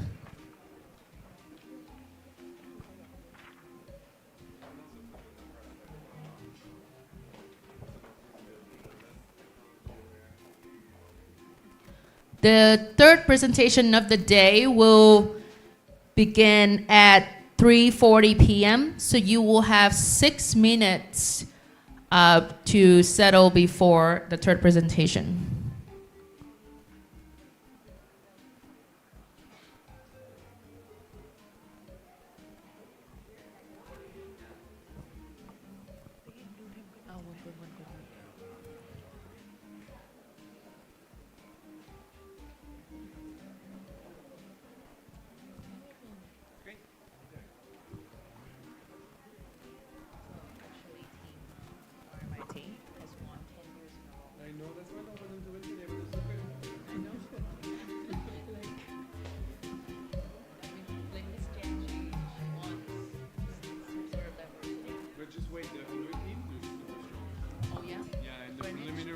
FTU Hanoi.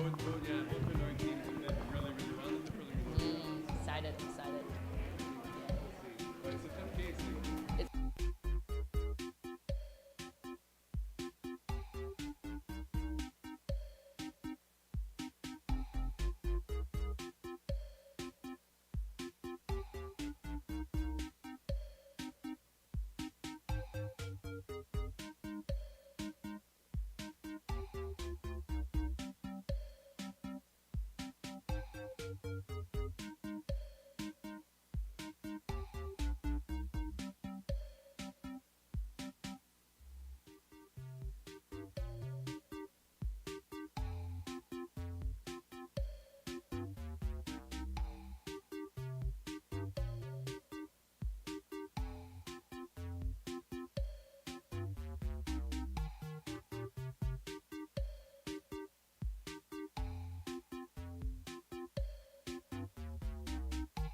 We will begin in just a few minutes. So, our dear audiences, you can take your time to quickly settle down because we are getting ready for the third presentation for today. And I believe that you have taken about 5 minutes, more than 5 minutes, to vote for your favorite presenter of Team RMIT. So may I see the results? That who is the best presenter that you selected for Team RMIT? And the best presenter of Team RMIT is?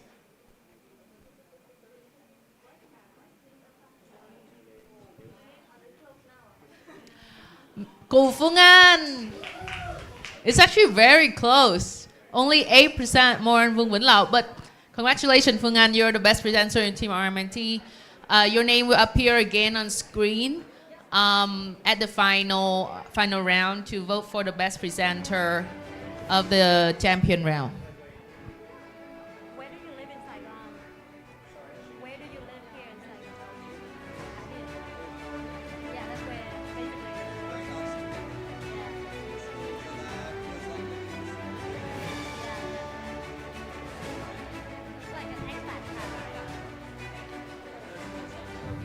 And now we would like to invite our judges back to the judging panel.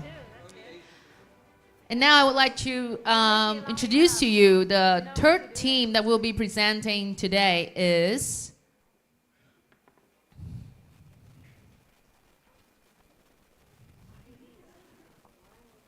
Can I have the name of the team?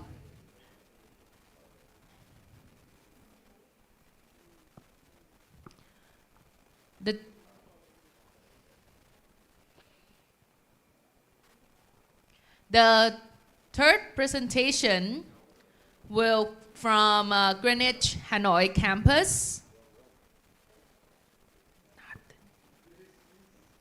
Sorry, a little bit technical issues. Here we go. Yes, it's the third presentations will come from team the UD from Greenwich University, Hanoi campus. And now I would like to invite the team UD onto the stage. 4 girls.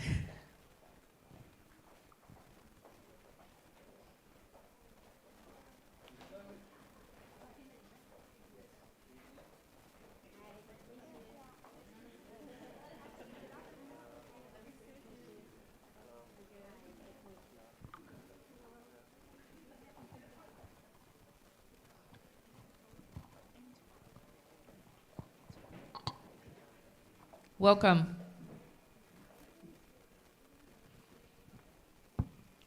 Yes. So team, are you ready? Yes. You will have 20 minutes for your presentation and followed by 20 minutes of Q&A with the judges. Whenever you start, the clock will start ticking. Good luck. So thank you a lot for your appearing here. So good afternoon, ladies and gentlemen. My name is Tracy, and I'm a member of the UD team from the Greenwich Hanoi University. So like COVID-19 started in 2019 are affect heavily to all the countries and all the industry all over the world, including Fortum India and clean energy enterprise. So today, my team and I were going to analyze the case and also suggest some feasible solution in order to help the company to overcome the problem. And our presentation will conclude 5 parts. The first one will be our overview. The second one will be our analysis. The third one will be our solution. And the fourth one will be our implementation. And we are also summarizing all the key information to the conclusion part. So now let's take a look at the overview part, which will be presented by my partner, Chang. Thank you so much. So to have a better understanding about the situation that we are currently situated in, let me walk you through the industry landscape. Let's have a better look at the industry landscape. So industry landscape, which means the clean energy, consists of these segments, which are solar, wind, hydro, geothermal, and biomass. So the expectation of the clean energy is to meet 90% of global demand. However, it only met 29% of the energy consumed. However, it had been on the international agenda for years now, and it has a really fast growth rate within worldwide. Internationally, which means that this industry landscape, the clean energy, has the potential to grow furthermore in the future and later on. Moving on to the company overview, which is Fortum. Fortum was originated in Espoo, Finland. And the industry focused on, the company focused on the clean energy and clean power, and it has the potential to grow in many countries such as Russia, such as Poland, and especially India. So India is one of the third largest energy consumed country, which means that India is one of the potential nations that Fortum focus on. And furthermore, Fortum India has a really cohesive and cooperate work environment and follow the code of conduct of its parents' regulation. Moving on to the situation. Although the company Fortum has the potential to grow, but they have faced a really difficult challenge. And what is exactly this challenge? My colleague will be presenting this part. So thank you for introducing me. So as you can see here, their current situation is the COVID-19 started in 2019 and is affected 200 countries all over the world. And also the India, in particular, in March in 2020, the India have to lock all their operation and business down, and also clean energy industry. However, as clean energy is an essential business, on 25th March 2020, their country decided to open for their Fortum India to continue its business. And especially, it is really a treasure for the company because it is having a really important project, which is the solar plant. It is expected to happen during 18 months, and it is the first 215 megawatt solar plant. It required, as it peaked, 800 workers on the construction site, and is also really potential project. However, the company has to face a really big problem, which is the shortage of the worker during the lockdown, because during the COVID-19, all the co-workers, especially migrant workers, they have to return to their hometown to secure their job and their life. Therefore, it is really a big problem, and all the managers in Fortum India, they have to deal with a dilemma, which is should they continue to the construction, continue to implement all their plans, or should they lock all their plant down, and they how can they display the responsibility, their leadership into their crisis, during the crisis. And their further analysis will be presented by partner to better implement our solution. Thank you. To start the analysis, we would like to present about the stakeholder mapping. And you can see on the slide, and based on our previous overview, we have identified 8 key stakeholders, as you can see on the slide. It include investor, government, employee, manager, supplier, NGO, public, and customer. And all of these stakeholders could have negative and positive impact to the project in particular and the company in general. To evaluate them, we are building the map to identify which groups of stakeholders as the most impacts to the ongoing project. And you can see on the slide, we have the map here, and the map will include 2 vertical axis and horizontal axis. And the vertical ICE indicate the value of power of stakeholder groups, and the value interest was indicated by the horizontal ICE. And based on the result of the stakeholder mapping, we had identified the investor and government as two key players that we need to go closer manager. And however, is also the company's decision is also crucial to satisfy others stakeholder. And so we have understood the key stakeholders that impact to the solar project. In the next part, we would like to evaluate the project's cost and benefits, and I will pass the line to the timer. Thank you them for passing me the mic. So, as we have identified the most important shareholders to satisfy, we will move to a part of the comparison between the cost and benefits of the two options we have mentioned before, which is to delay the construction or to continue the construction.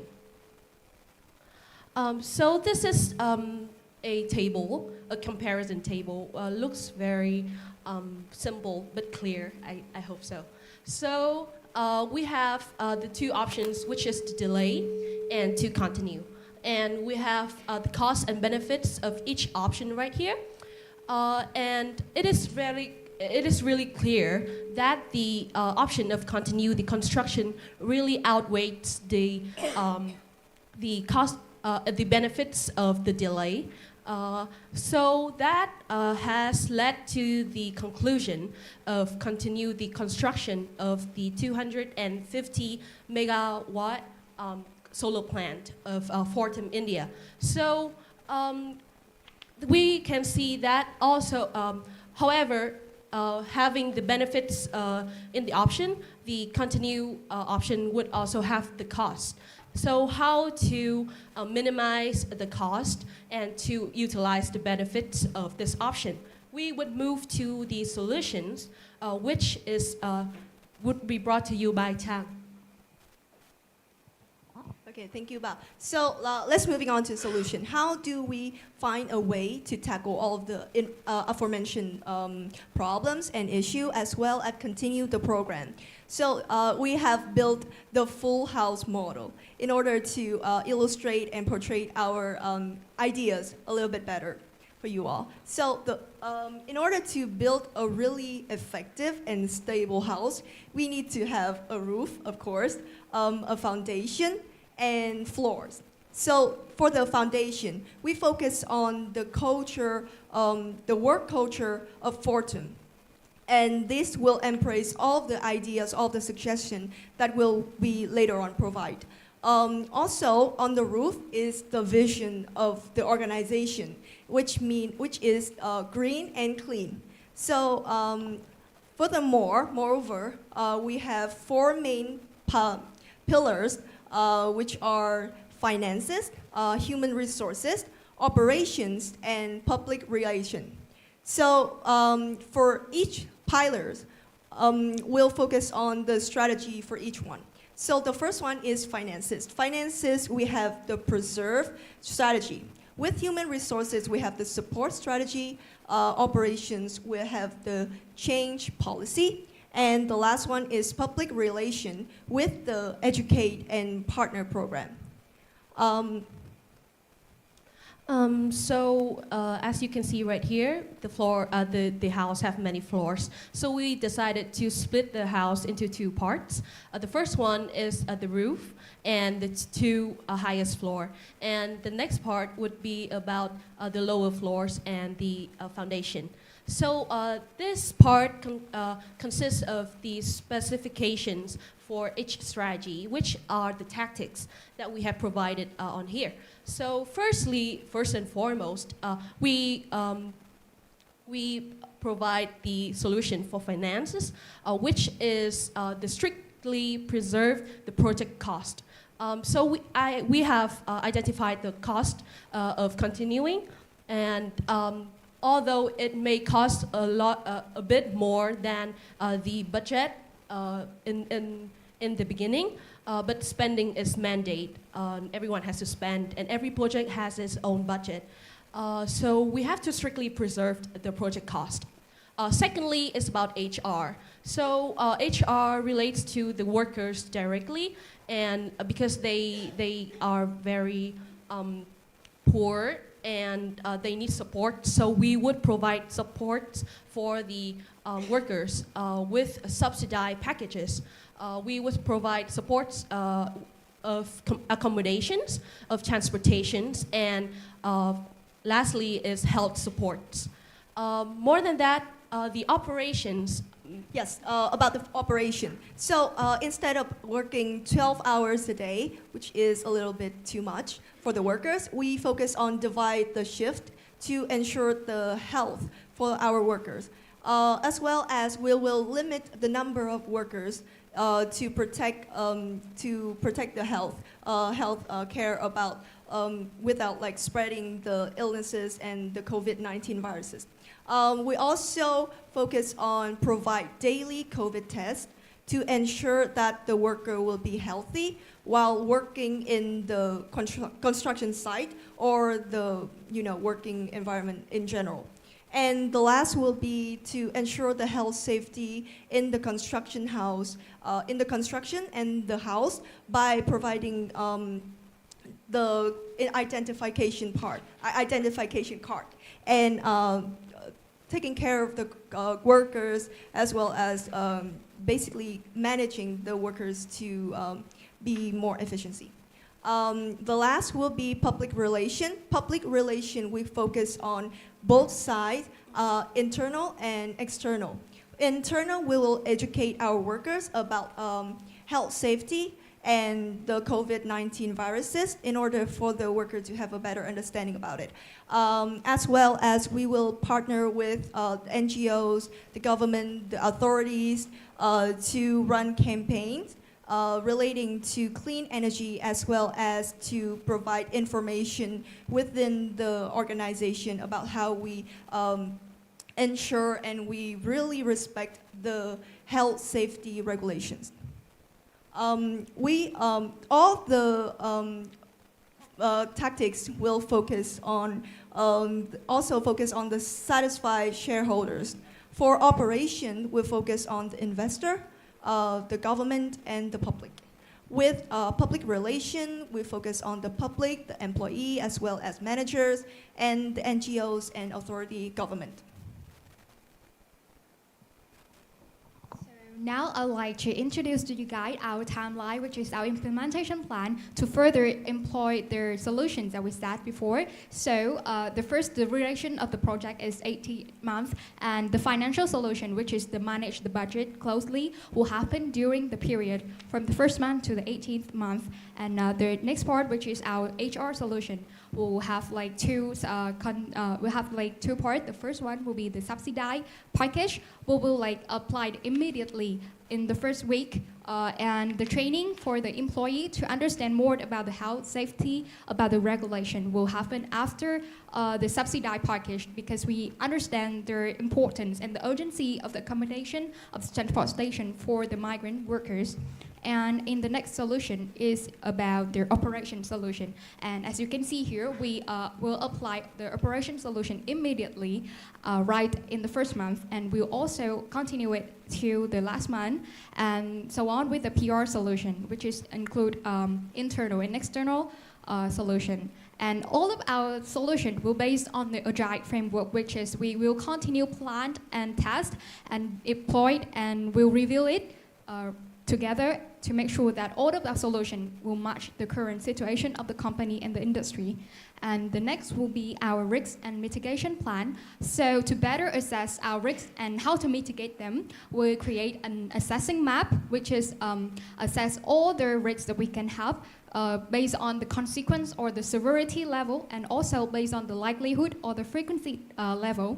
So the most urgent and also the most likely to happen, which is the cost overrun, like happen in every project, right? And the second one will be the lack of accommodation, because we have a lot of workers and we need to provide them the right and appropriate accommodation. And the last one, but not least, which is the controversy, like debate among the public when we continue the project during the COVID pandemic. So how can we mitigate it? Now I would like to introduce things to our table. The first one will be the cost overrun. To better control it, we will apply the 3 layers of defense, which is our manager and also the independent auditor. They will also involve in the process of managing the budget and the cost. And in terms of accommodation, we will partner with government and other organizations to efficiently utilize all of our unused facility during the COVID-19 pandemic.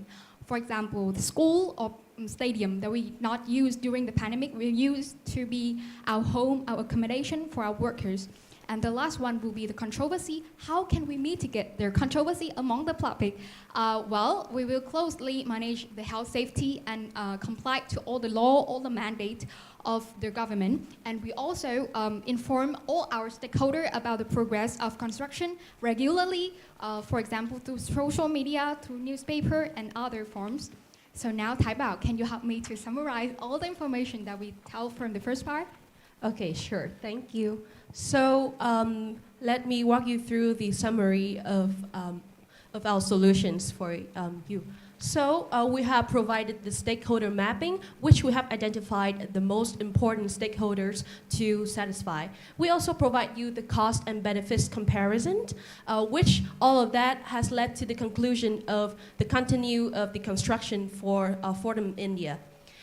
We have provided solutions regarding finances, HR, operations, PR, and also the activities and tactics included in the solutions. More than that, we also provide the timeline for activities in the implementation, and also the risks and mitigations are offered lastly. And so, as someone has said to me before, with great power comes with great responsibility. We believe that the mission of providing a green world is not only Fordham's responsibility, but is all our responsibility. And we hope that with the solutions and also the analysis that we have provided to your company, Fordham India is expected to grow more and more in the future. And we are Team VUD representing Greenwich Vietnam Hanoi campus. And thank you all for your attention. Thank you.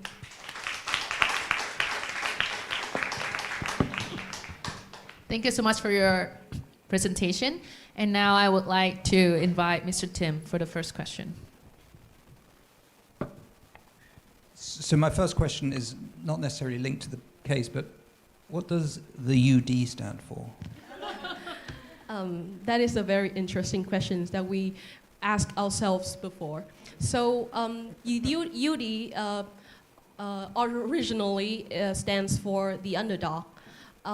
We expect ourselves to be low-key because we're all introverts. But yeah, with the right chance and the right elements, we would expect it to grow more and more and to become maybe the champion. Yeah, thank you. Okay. Very good. Well, you certainly didn't come across as introverts, but there's nothing wrong with being an introvert, by the way. So I thought your stakeholder mapping was very well done. You have 8 key stakeholders. Clearly, those stakeholders change given the external environment. If you're in a normalized environment, you might assume that the investors, the customers are number one. You're now going through a once-in-a-lifetime crisis, which is COVID. So if you were to prioritize those stakeholders, given the external environment, which is COVID, how would you rank them? I think that your question means that outside the COVID situation, how would we rank the shareholders? No. So in a normal economic environment, I assume that you might put investors or shareholders or ahead. But now we are in a crisis, which is COVID, which means you have to change the list of stakeholders. Who would be the most important one when it comes to your decision making? Okay, sure. So I'll pass on the mic for my colleagues. Okay.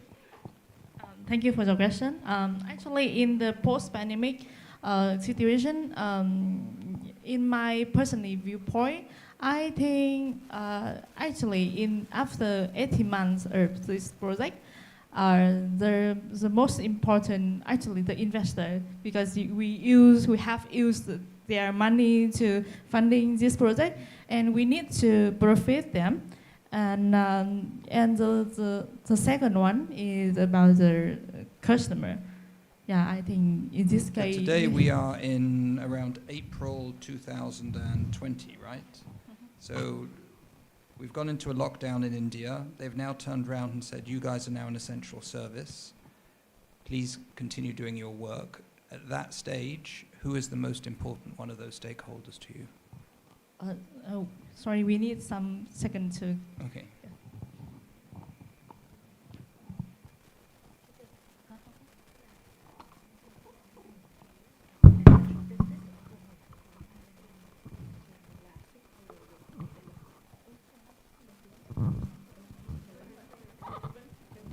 Yeah, so we believe that our answer is not a change. We believe the investor is the most important stakeholder in the project and for the company in general. So not the employee.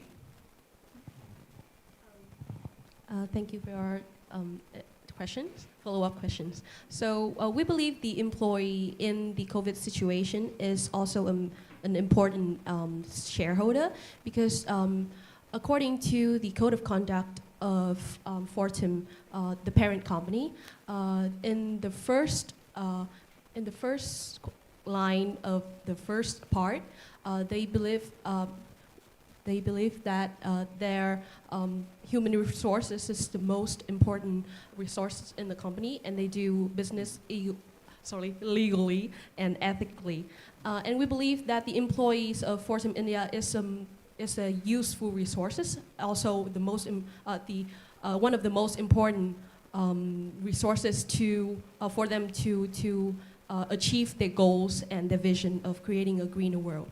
So so to answer your question, we believe that employee is also one of the most important shareholders of Fortum India.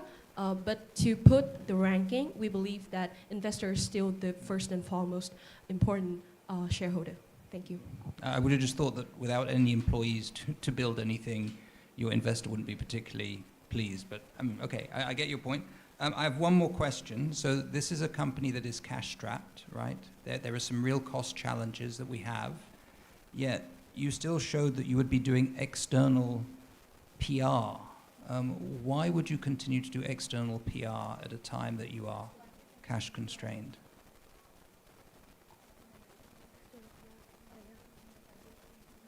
So thank you for your question. I would like to answer your question. So as you can see in our solution, yes, we know that the cost is quite limited, and yep, every project they have their cost limited. But we want to ensure that all the money, we will not want to cut down every external cost, but we want to use it the most efficiently. And as I said before in the risk and mitigation part, there are a high risk of the controversy debate, and we don't want to the debate and our solution will affect our reputation of the parent brand, because one of our code of conduct is to protect the brand and the reputation of the parent company. So we want to do our best. We want to utilize our budget and our cost to narrow down all the controversy and all the risks that we might face in the future. And therefore, we want to add a little bit of external communication, external PR, and we will also try to utilize effectively by inform the stakeholder. And I think that it will both beneficial for all the stakeholder and especially the investor or the company. I would like to add on a little bit about the question that you just asked. Okay, so about the solution, the PR especially, we focus on doing the external public relation because it will benefit us in the long run.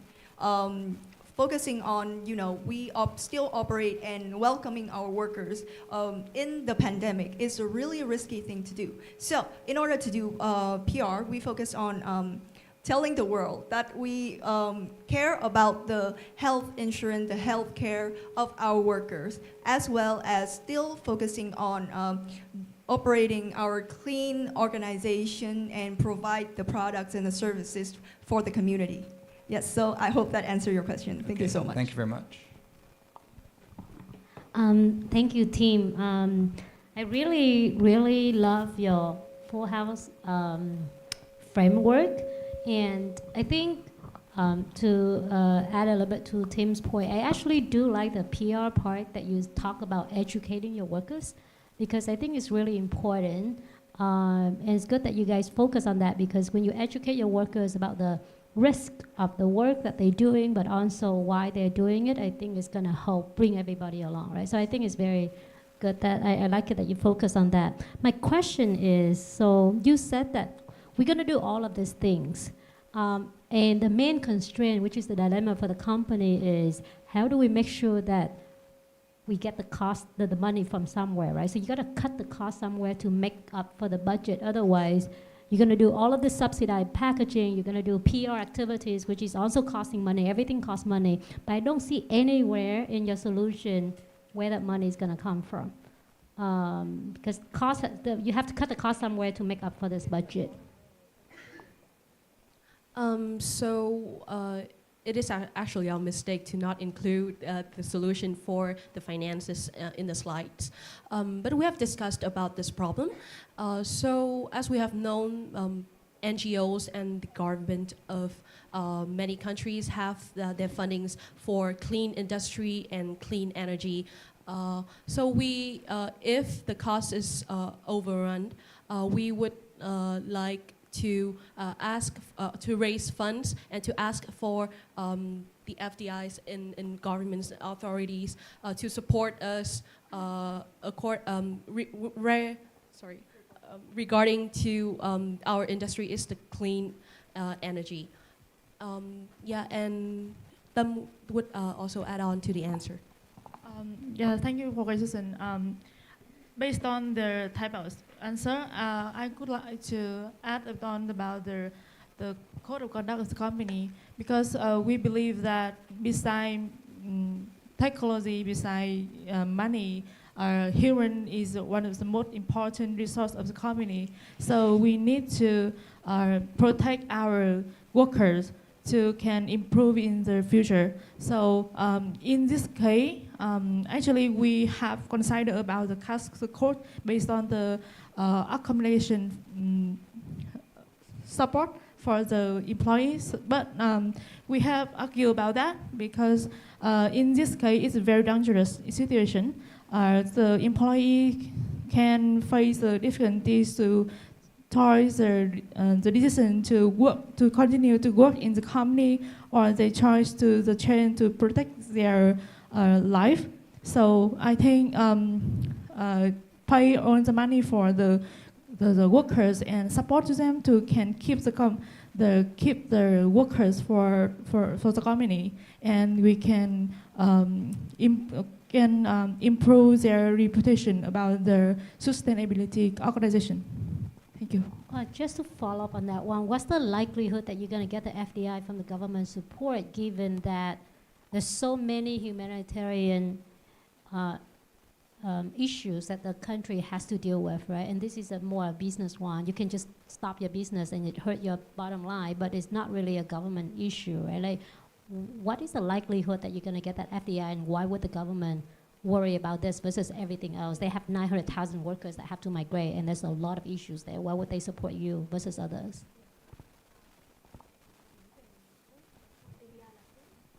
We would like to ask for some seconds to. Yeah, thank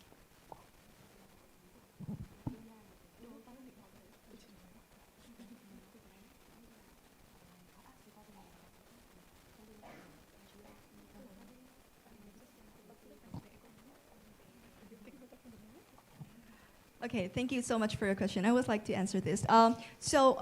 Based on the fact that India is the third largest consumer of energy, and especially clean energy, it would be likely to, because the government care about this, it would be likely for the government to give us the funding, as well as we can ask about the funding from the NGOs, and for example, UN and other organizations, in order to give us the funding that we need. And furthermore, expand or become like sustain our business. Thank you for your question. I hope that answered. Thank you, Ms. Wu. And I would like to invite Dr. Tung.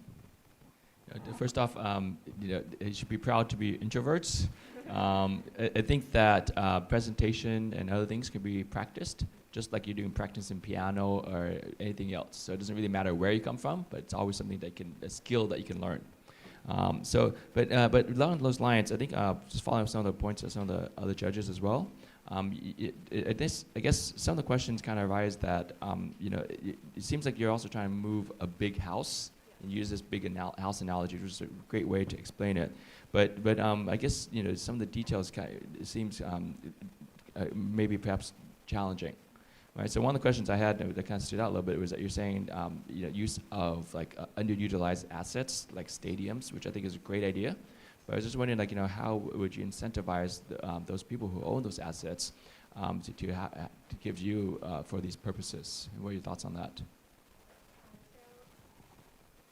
Thank you for your question, and I would like to answer your question. So, like I said before, in the risk and mitigation part, we'll partner with government and other organizations to pursue them to help us, because it is also in our action plan that we will use PR, internal and external, to educate not only our workers but also the society about our work, about our plan, and about our vision, mission. We want to move toward a clean and green future where we use like every electric device, every renewable resources, and so we want to use our power, also the help of government and other organizations to help us to utilize the unused facilities such as stadium or school, because all of this will be empty during the COVID-19. So I think the most important part is that we will convey our message trustfully and thoughtfully. So thank you for your question. So I would like to add on a bit about the solutions of utilizing unused facilities. Along with using unused facilities such as schools or stadiums, we would also use unused factories. So an example for that is the case of Vietnam, Bắc Ninh. So they use their factory to create a house, kind of a house, an accommodation for their employees. They put up tents, temporary bathroom and toilets, and a kitchen with, of course, a cook for the employees to live there comfortably. So yeah, we believe that not only using public facilities, we would also utilize our own facilities to cut down the cost and to utilize and to provide our employees a comfortable working place. Thank you for your question. Yeah, thank you. I think maybe for future reference, maybe one way could be an opportunity is looking at how using these facilities can save on existing cost rather than incurring additional costs because of COVID. And that could address some of the financial concerns that people have. But great job, thank you. Thank you a lot.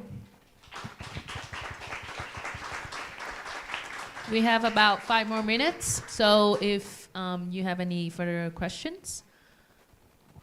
I think that just out of curiosity, out of one of your first slide, I think it's in your analysis, you have the cost benefit slide, right? So this one, when you presented this one, you said it's very obvious that continue constructing outweigh the delay, but I can't quite see from this one, why is that really a superior solution in here. Okay, thank you for your question.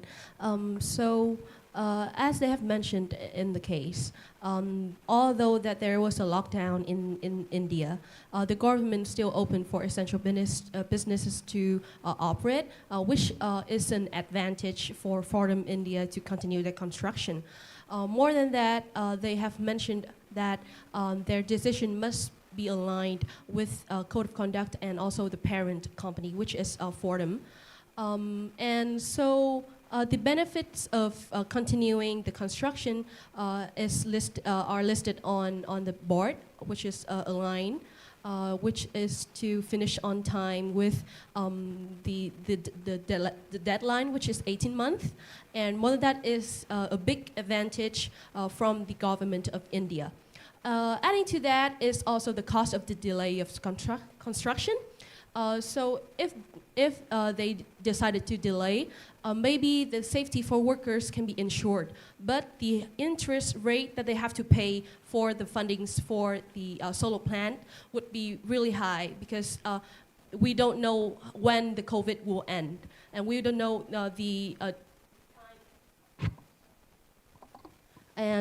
the time to start constructing. So the interest rate is already high enough, and due to the unsure of the duration and the starting time, it can be 10 times or even 100 times higher than the initial interest rate. So yeah, that is why we decided to continue the construction of the solar plant. Thank you for your question. Yeah, it's just one feedback, right? Because I think back to Tim's question, it really depends on who you prioritize as stakeholders, right? For me, for example, if employee is really the most important one, then safety for workers is so important that it outweighs everything else. So then when I look at this table, I wouldn't say that continue clearly outweighs everything, right? So unless you put the numbers on everything, it won't be clear to the audience when listening to that, because it really depends. If you say, hey, there's something else that you care about, and then you put in all of the numbers and you do the calculations, say, hey, if I care about financial return to the investor, then maybe continue outweigh everything. But everybody has a different audience that they prioritize in the head. But thank you.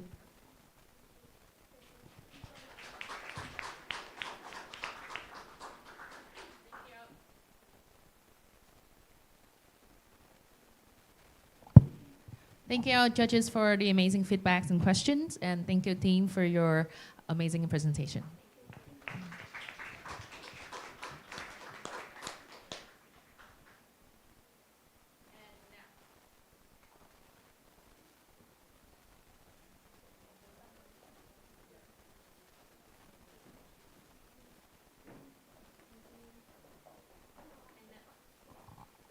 And now we're moving on to the interval. Before we're moving on to the final presentation of tonight. Yeah.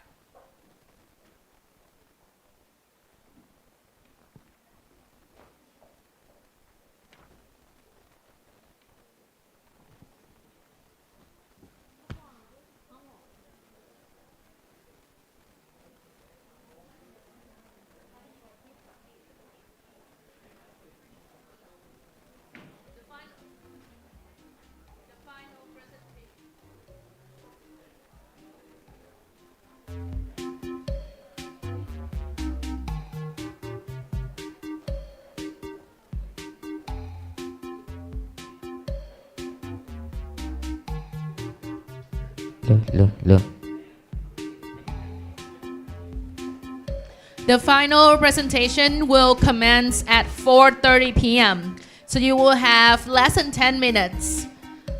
And now I would like to invite the audiences to vote for your best presenter of Team Greenwich Hanoi. As you can see here, can I see the faces of the team members so that the audience will recognize which one for them to vote?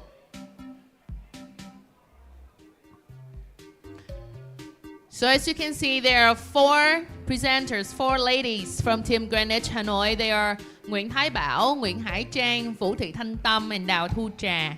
And here are their pictures so that you can easily associate them with their names.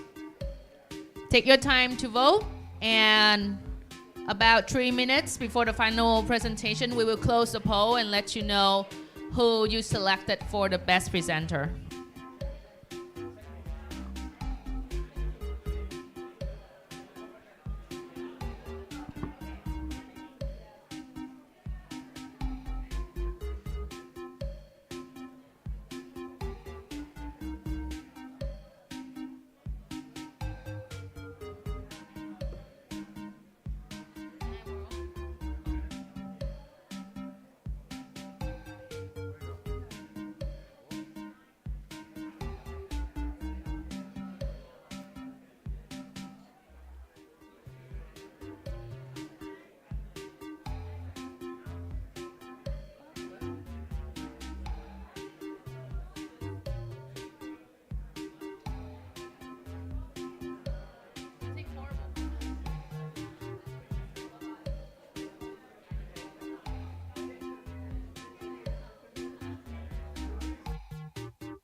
Lô, lô, lô, lô.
Alo.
Hello.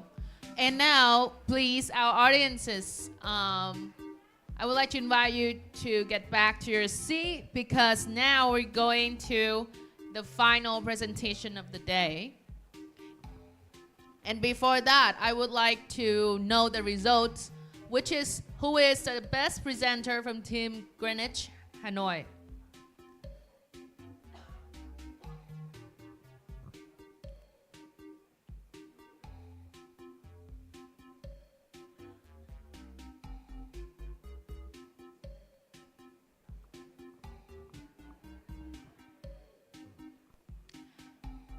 And the best presenter from Team Greenwich Hanoi is Nguyễn Hải Trang. Congratulations.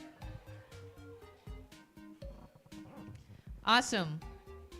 And now we're moving on to the final presentation. I would like to invite our judges back to the judging panel. Thank you.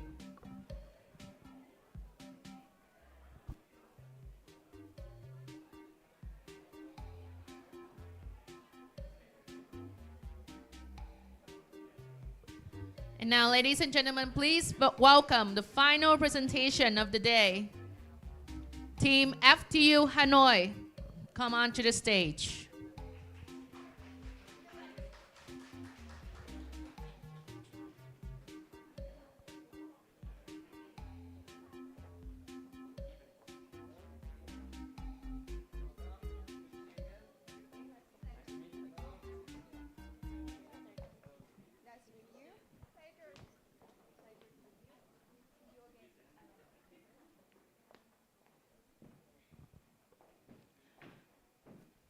Yes, feel free to take your position onto the stage.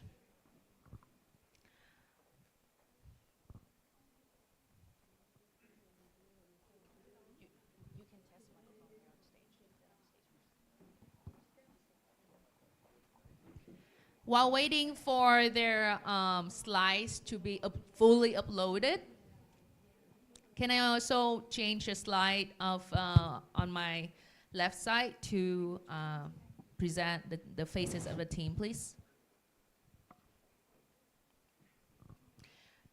Yes, unfortunately, the technical team informed me that your slides are a little bit heavy. So I think there's a lot of information on the slides. Are they ready? Awesome. Yeah. Okay, I will start when you count. Okay, so where? No, you can follow my lead. Okay. Yes. All right. First, technical team, yes.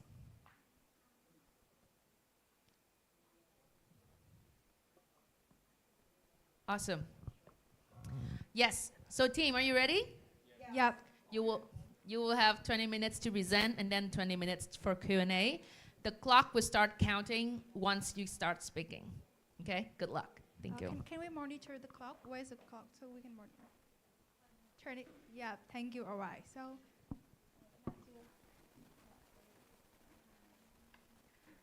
good evening, ladies and gentlemen. So I would like to start with a very simple question. Do you know what type of fisherman gain the most and when does he gain the most? The answer is pretty simple. It's actually the most resilient one, and the timing is right after the storm. So today, aiming to providing our client, Fortune India, with our solution, with a strategy to sail through the storm of COVID-19, we're proudly presenting you the strategy, secure the worker, survive the project. And today, in charge of the presentation will be four of us, Lan Nhi, Phương Linh, Diệu Linh, and Đức Hoa are so honored and so proud to be here today. So first up, we're going to start with our executive summary. The question we are identifying here is how will Fortune India sail through the storm of COVID-19 by solving worker shortage and achieve its business objective? We have two solutions. The first one, secure, aiming to providing health package and safe allocation for short, a safe environment for workers to retain to stay with us. And the second solution, survive, aiming for skill enhancing program, aiming to enhance company productivity as well customer communications as a way to secure with our customer. So the expected impact is we're going to gain and retain 70% of workers as well increase safety and construction completions, manage the completion of the construction. Next up, we're gonna go through our agenda. So content today covering will be overview, analysis, first solution, secure, second solution, survive, and finally implementation. For our overview, we want you to understand the crisis. The crisis in here, due to COVID-19, we have government information of lockdown, and then our client project, Fortune Solar project within 18 months and currently occurring in India is facing uncertainty. The projects have two choices. The first part is to shut down, and the other choice is to continue operate. However, we identify that this putting the company into a dilemma. So the dilemma explaining in here, we're gonna measure the risk as well as pointing the pathway that the company should going forward. So we have two options. With the shutdown options, we think this is the easier way to comply with the official mandate, since this requires a lot of instruction as well as effort to keep the environment safe. However, it's gonna hurt the company revenue, reputation, as well as worker. And for the continue operating, so the result obviously is project completion. However, the problem we're facing in the longer term is dealing with worker exodus problem as well manage project implementation with change. I'm gonna adding more upsides and the reason why we should continue our project. Here's are the motivation. So we first have the essential service. This project is an essential service and is approved by India, so it should be in no way shutting down. The second part, when we're shutting down, meaning that we're discharging our worker, meaning that the livelihood is we're gonna take away the livelihood of marginalized community. And final reason, if we choose to shutting down, we will suffer from greater loss comparing to the other options of continue operating. So now we suggest the company should continue operate its projects and find a way to mitigate the risk. So overview, in order to continue, now we choose that pathway, we must solve the problem of worker migration movement in here, aiming to retain the worker as well, provide a safety environment for them to keep working. And another thing we need to solve is how to manage the project implementation with change. In here, we're gonna increase the productivity and communication with customer, further explained in our analysis. So the first part of analysis, we identify that company is facing worker migration problem. So the head of the HR department state that the worker is the greatest asset any company can earn. So obviously we should retain them. However, the currently of worker in India, they're facing the tendency to leave. 900,000 of migration worker already signed up. 70,000 worker per day is the highest record of number of leaving. And so we see that obviously in here is the high tendency.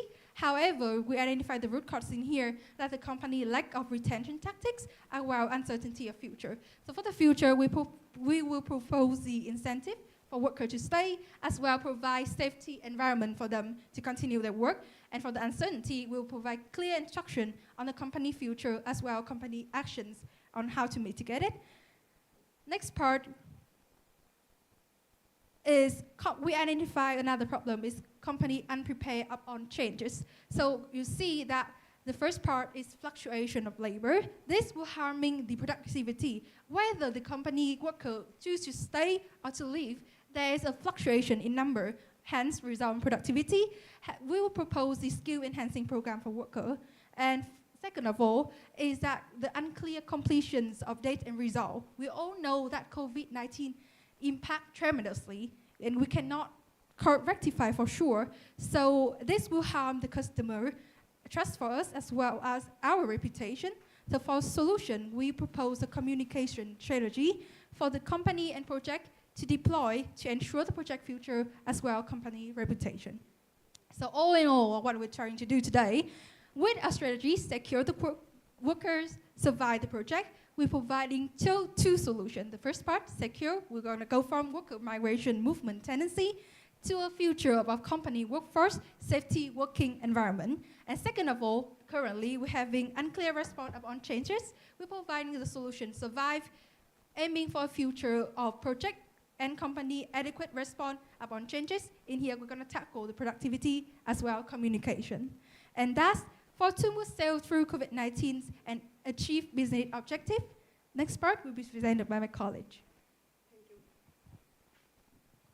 Okay, thank you, Nhi. So now I would like to walk you through the first strategy of secures. Now let's see, at the current situation is that your company right now have no action against the migration movement. Therefore, the consequence here is that you will face a high probability of shortage of worker. Therefore, our objective here is to secure the worker working condition in order to sail through the storm and retain our bad fishermen here, which are our worker.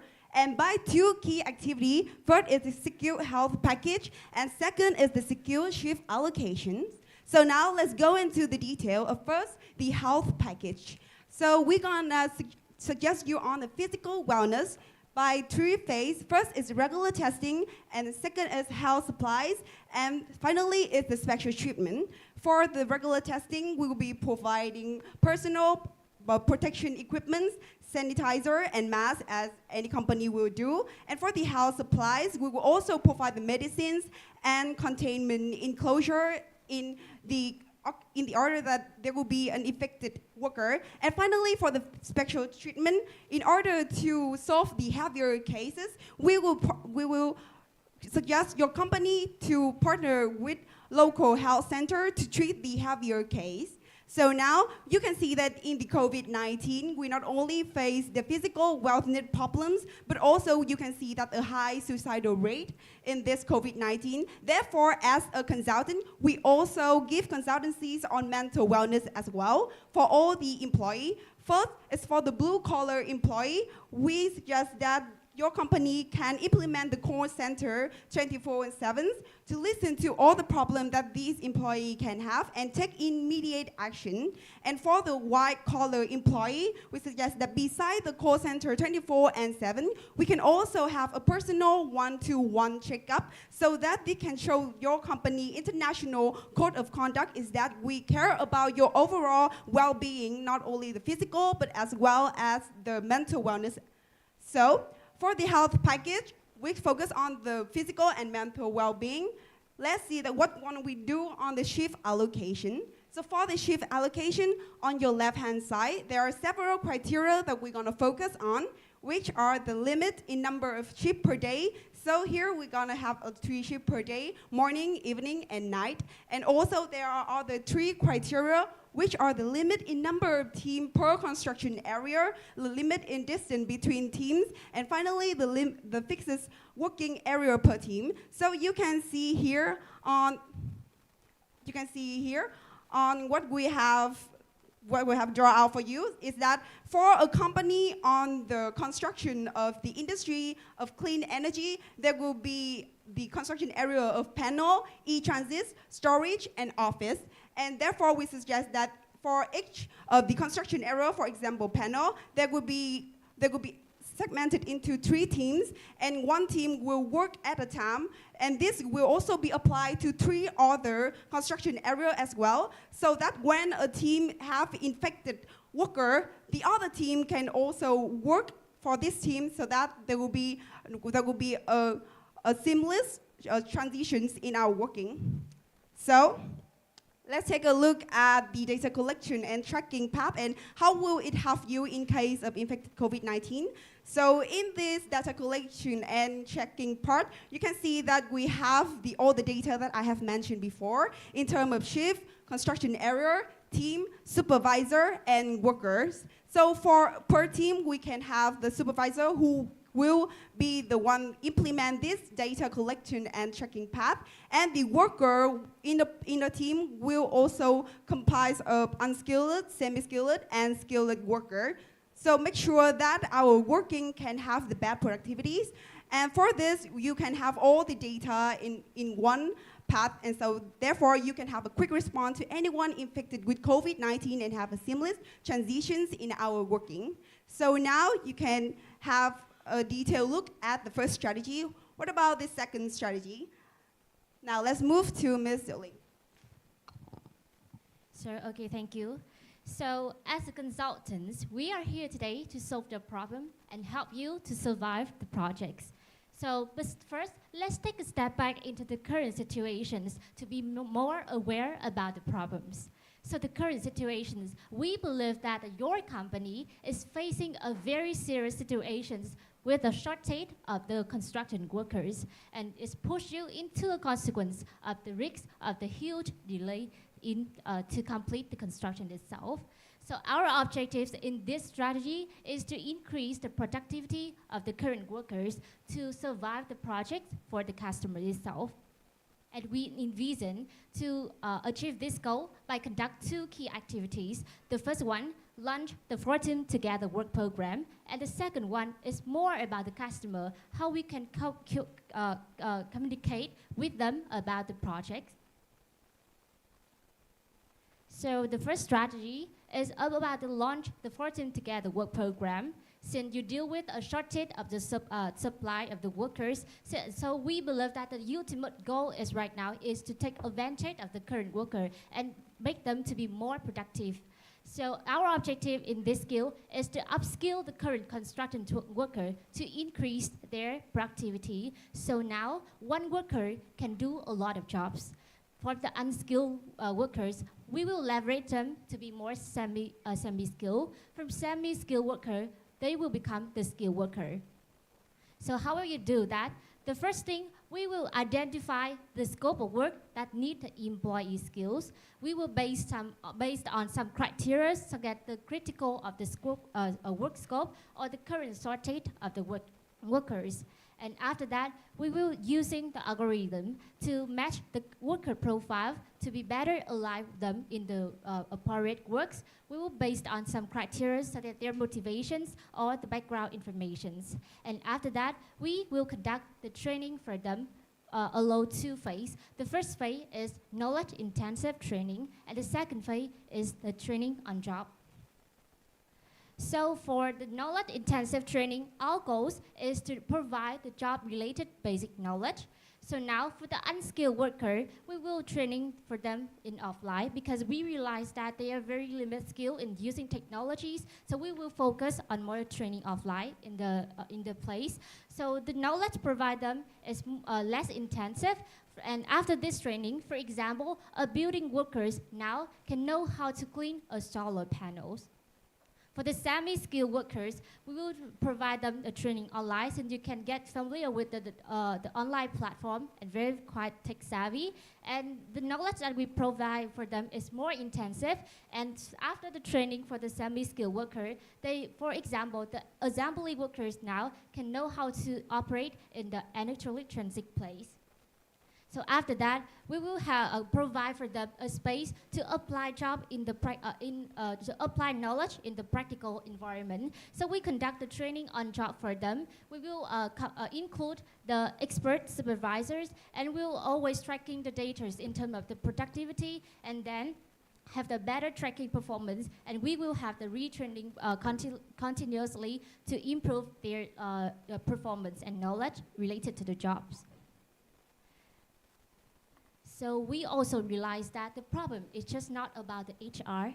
It's more about how you can complete the projects. And in the worst case, if you have to delay the project, you have some actions toward the customer itself. So therefore, we realize that we have conducted some communication toward our customer about the project. So our objective is showing a visible and transparency information about the construction project. And based on the suggested strategy that we previously mentioned, we will create a comprehensive report about situation of project. We include the strategy and the action plan, and also be more aware about our current situation in terms of the resource. And finally, we will have to establish an official meeting with our customers. We will give them apologize for the delay the project, and then showing report to show our efforts in trying and fix the problems. So after that, we will update regularly about the process of the project in terms of the report, or also the bidding and the email loops to be more aware about the project for our customers. So there's many things to do. So how can we transform our ideas to a feasible plan? So let's come to the implementation part. Yes, clear solution, but how can we implement that in the future? Let's set sail. We will achieve the impacts of secure by worker retention by 70%. This is a very appropriate number because with 30% lack, we can use that to create spaces between team working and then prevent the COVID from easily affecting each other in the construction workplace. And we will increase the safety protection too. And then for the impact of survive, here's my calculation for the labor hours required for this construction. So it will be average deployed worker amount, multiple with 8 hours per day or per shift, multiple with the number of days that all of these employees have to work. So due to the plan, there will be 2.3 billion of labor hours required. And by March of 2020, your company have built about 0.38 million of labor hours required. So the remaining is nearly 2 million labor hours required. So here's our assumptions for your construction project. Around like 650 construction workers, 6 days of work per week, and 20 holiday off per year in India, and also 3 working shifts per day. So with 70% of worker retention, we expect that the construction completion can be in December 2021, which is a very suitable delay of 7 months from the planning of May 2021, because among India's that day, most of the negotiation for delays of the construction, mostly about 6 to 8 months. So we believe this is a suitable delay. Yeah, but how about the way ahead, right? So for the secure, health package and safe allocation will be implemented within the first 6 months. And for the survive, Fortune Together work program and communication toward customer will be implemented from the first half of 6 months to the other half of the next month. And for the long term, we would use the self-manufacturers to prevent from the disrupted supply chain from China, but it will be in the future. This requires quite a lot of cost. How would it be? Yeah. For the capex, it will be around 264,000 USD, and for the OPEX will be about 765,000 USD. Where's the funding, right? So we would take that mostly from the free cash flow of the company, because the company, as far as I understand, there will be a lot of free cash flow from the business, the government support, so charity for the education of the blue-collar workers.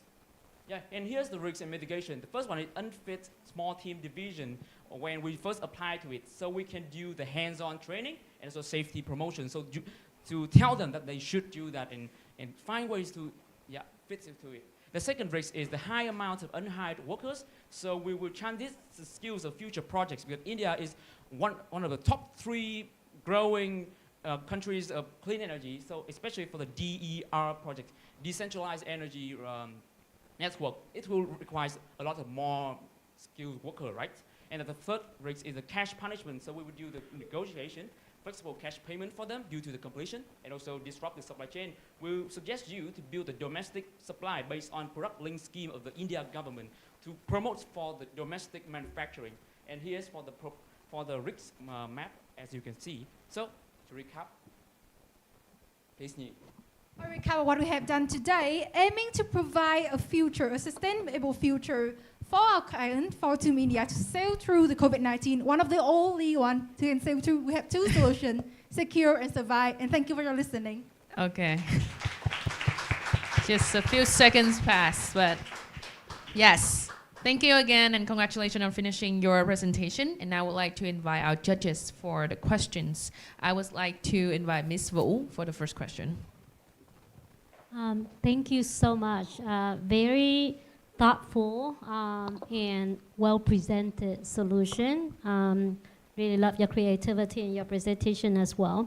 I think one question that I have is, I think I have actually 2. So first of all, in your slide on the mental wellness program that you offer, just out of curiosity, why would there be a difference between the blue collar and the white collar offerings that you have? Okay, so well, the main difference here is I believe that the white collar are now facing more difficulties and also have more stress in terms of mentalities rather than the blue collar. However, the difference in terms of level is uncountable, and without this data in what we have been provided, I cannot tell like how much different is that. However, we do believe that for the physical health, the blue collar are facing more difficulties, and in terms of mentalities, the white collar are facing more difficulties due to stress of working and due to long hours in front of,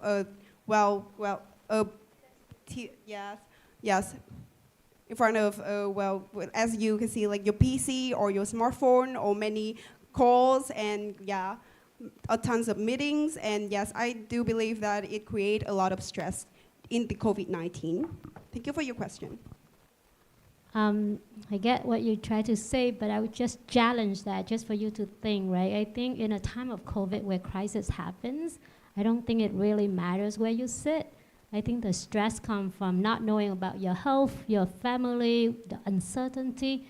And so I think it's very important that we probably want to treat everybody equally because unless you have clear way to justify why the all white collar worker have more stress, it won't be resonated well. But I do understand where you come from. I think the second question I have for you is, for all of the training programs that you want to offer, especially the online training, are those already in place or those that have to be created new for this program? I would say that both. For the training program with the workers that they very unskilled, that they have a limited skill in terms of using the online resource, we will providing online offline on the space on the site, and all for this people, for the worker who have the very semi skilled into the skill. Sorry, the question is, those training programs, have they already been implemented before COVID, or are they going to have to be implemented new? This program will be implemented new to be upskill the workers from the unskilled to be semi-skilled, and from the semi-skilled into the skilled workers. And have you considered how long that would take for you to build an online platform for people to do the training, and how fast can you do it in order for you to make up for the time? Because it could take you 3 to 6 months to build that training platform, meaning that your delay will be a lot longer. Has it been part of your consideration? Actually, we will very consider about the time frame when you have to complete the project in the 18 months. So we always try to make our solution in the best time, in the shortest time that we can. So for online training, we did not provide develop the new online platform for training. We just implement the training through the online channel of the third party, such as Zoom or some of the other channels. We define that we will provide the mentors to provide them the knowledge through the online channels. Just not about the implement very new communication channel. Thank you, Ms. Vu. We would like to invite Dr. Tuấn for the second question. Great job. I like the slides, and the artwork is really quite nice. But I'm just wondering, maybe I missed this, but I guess that you're asking to build a lot of new programs. So not just mental health, but like a lot of like health kits and all these things. But I was wondering, like financially, how does that work out? Okay, so thank you for your question. Can you please move to the finance part? Okay, so here's our projected cost for this solution. As you can see, for the training part, it will be in the Survive solutions and require around 100,000 USD capex and over 200 USD in OPEX. Mostly of the 100 USD in capex will be implemented in training the mentors how to teach online. Yes, and also a little new skill when the COVID coming, like how to work safely, how to communicate safely between people in the COVID. Yes, that's right. So I believe that the cost for developing the new curriculum is low. And for the OPEX one, it is the cost of paying extra money for our mentors to teach online the extra skill that we just implemented in our projects. That's it. Yeah, I guess maybe I phrase the question a little bit differently. How does that compare to like maybe alternatives, and how do you kind of justify that amount, right? Because it is additional cost, and related to Wu's question is that if it's not been implemented before, then how do we know it's effective, and how do we justify this, even though it's not? Maybe you said it's cheaper, but why this and as opposed to alternatives? Also, you mean alternatives in education program, in training? Not just education, but like perhaps like other things completely, right? Like even not doing it at all, or like just giving them just insurance, or like hiring more people or fewer people. Just how do you justify this number? Okay, not in terms of finance, right? Well, it's so you're saying like 100K. So like, how did why 100K, right? It's still money, so. Okay, so I understand your questions. We need answers from both the financial part and also non-financial parts. In terms of financial parts, the 200K is it's still the money. And as I just mentioned before, this is the money to develop the new curriculum for the COVID, just a little extra, like how to communicate safely in the COVID, so on and so forth. And maybe it will be funded from the education charity for the blue-collar workers, because we can optimize the funding from that to save the money. Why? Because this industry is the essential industry of India, and that's why the government allows us to deal within the COVID, right? So for the non-financial part, please. All right, so identify in here that there's another options, like not doing it at all, or find another cheaper result or alternative options. However, we identify in here that any company should be focusing on education, especially when education comes to you as a consequence of increased productivity. So first of all, I believe that by doing so, being educational, you will cutting the cost of like HR costs, paying new employee, training all from the start, or any other securing costs. Why the reason you have a limited amount of people, you want to upskill them so they bring you back more productivity. And another additional reason, I believe that education lasts for a very long time. With or without COVID-19, we still can use education to upskill a worker for them to be more productive in this project, other project from now on. So I think this is considered to be a very long-term investment, and I think it's worth it. Thank you, Dr. Tung. I would like to invite Mr. Tim Evans. Okay, well, thank you guys. Very good presentation. I really like the intro. I think when you set the scene where you said, as a fisherman, when is the best time, and it's after a storm. And the reality is, if you look at most companies that have performed well in a post-COVID environment, they were actually those that played the long game and looked after their staff. So the fact that you were able to identify people and looking after them was, I think, really important. So my question, actually, the first one is based on this slide. So you are a multinational operating in India, population 1.4 billion people migrating all over the country, medical system overwhelmed. Why would the government even consider supporting you? So, I'm sorry, can you please more clear on the question? What? So one of the ways that you will fund yourself is that the government will support you. But you are not an Indian company. You are a Finnish company operating in India, and the Indian government has lots of issues to deal with. What makes you think that they will provide you with additional funding? Or any funding? Yeah, thank you for the question. So actually, our top priority of the funding was still from our free cash flow. Yeah, and the government support is around like 20 to 30%. But most of the cost will be allocated into the education for the workers, as I just mentioned. Yeah. So and also for the health being of the workers. So the workers are Indian. Yes. And we are. I'm not sure the Indian government looks at it that way, right? I mean, we HSBC is an international organization here. During COVID, trust me, the Vietnamese government didn't give us anything, right? So I think it's fair to assume that they will look at you as an international company where you need to find the funds either yourself or from your parent company to survive. Okay. Great, thank you for the question. Can you have it? Okay, so we have two additional reasons to answer that. So the first reason, we want to specify on the importance of the projects. As we see, we identifying here that this is an essential service project that approved by the government. When it becomes an essential service, I think that the government have some linkage, have some relevancy in here. So when things happen to all company, but especially when you essentials. So I think that is one of the reasons why we can counting on government, as they have many funding, many programs to help out. And there's another one. So let me tell you one of the most appealing reasons for this. So currently we believe that based on our standing, so currently the Indian government very support for the domestic manufacturers. So they have just launched the production link scheme policy that encourage the enterprise in the India to produce by yourself. And this program is both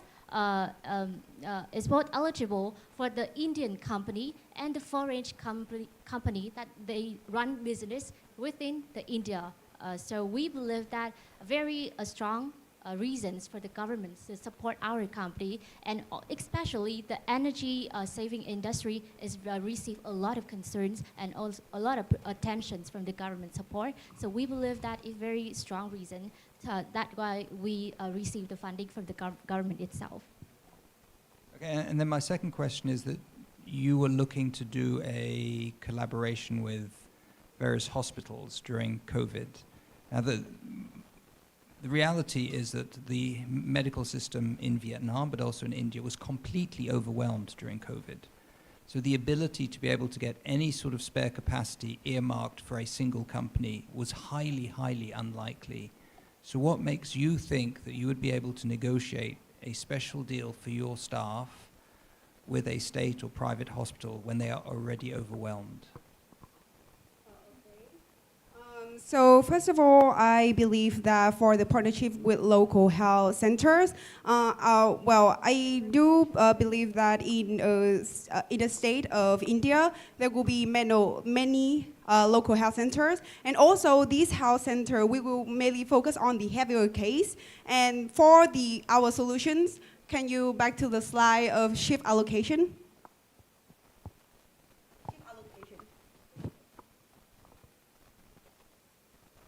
Okay, so due to the safe allocations, we believe that this strategy is to reduce the amount of heavier case in the future as much as possible. Therefore, we expect that the heavier case we can have in the future is minimized, and also there won't be too much of them to be overwhelmed by the local health centers. And also by the fact that there are many local health centers in the India, there are two factors that we believe that the heavy case can be solved by the local health centers. So thank you for your question. I believe we have about 5 more minutes for another question. I'll probably have another question. So you talk quite a bit about customer communication. Who is the customer here that you're referring to, and why are they so important in this time of crisis?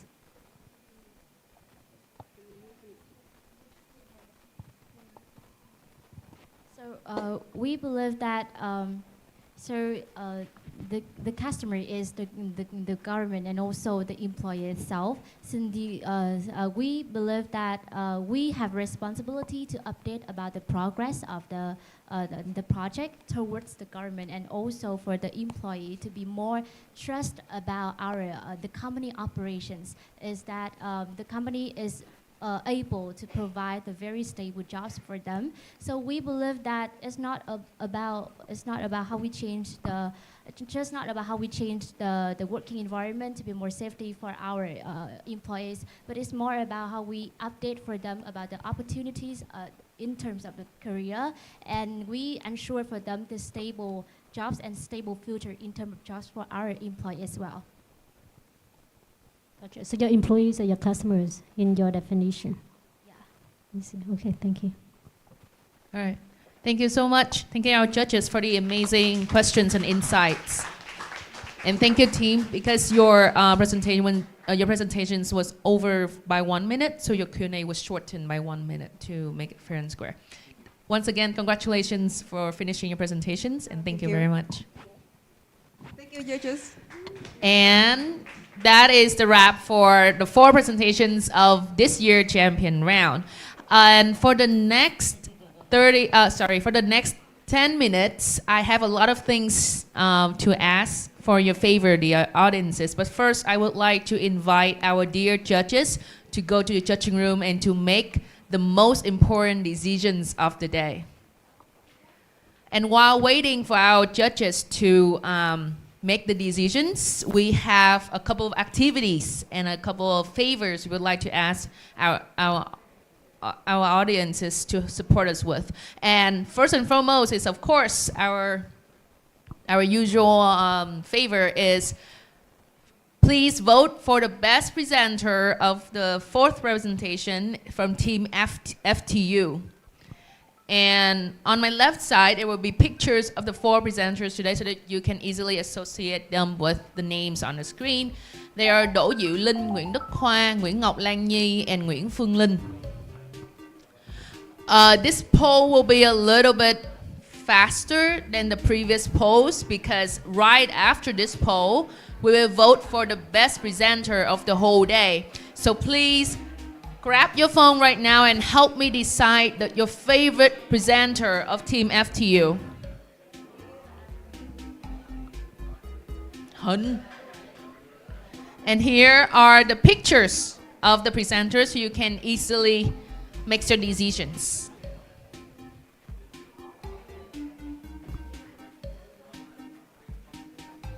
So just 5 minutes to decide the best presenter of Team FTU.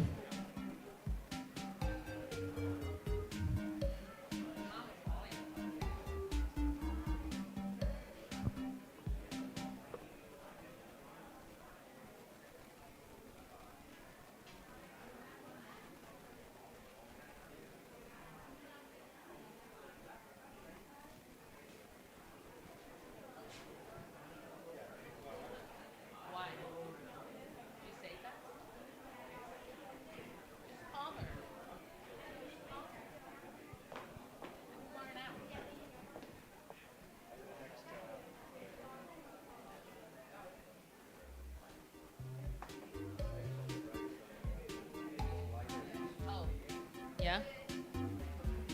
Gì mà?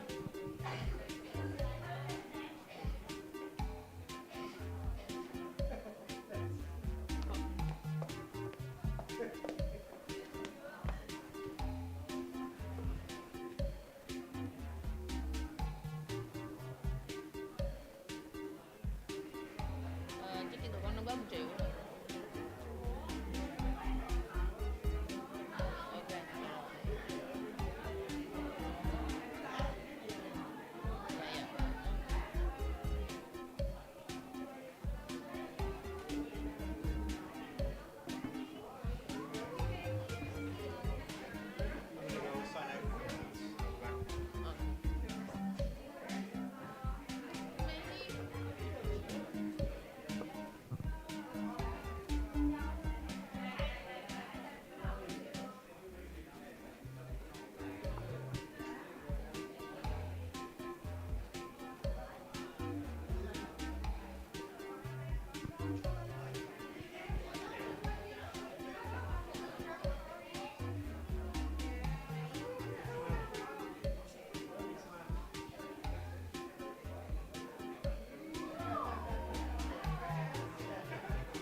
So just one more minute to vote for your best presenter of Team FTU. Just one more minute.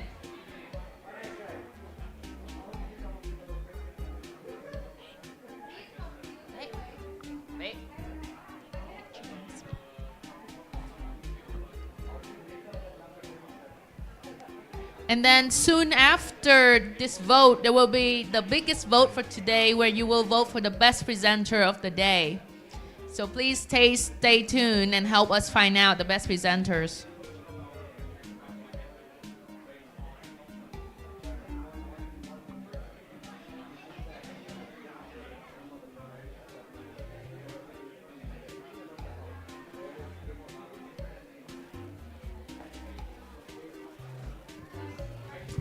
And the voting has finished. Can I have the result of the best presenter of Team FTU?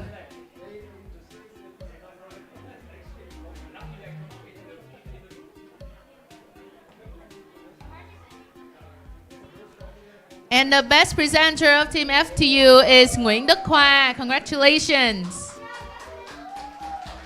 Oh, wait.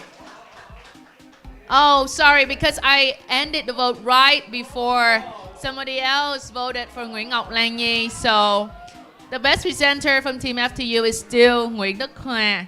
And he will be one of the 4 people that will be moving on to the final vote for the best presenter of the day.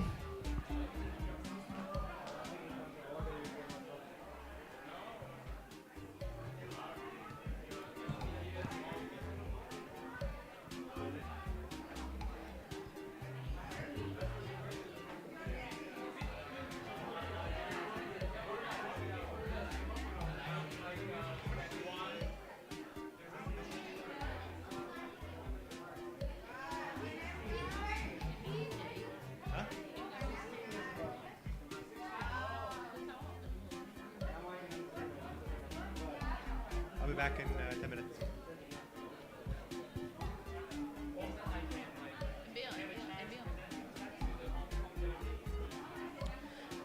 And now the technical team will put together all the names so that we can vote for the best presenter of the day.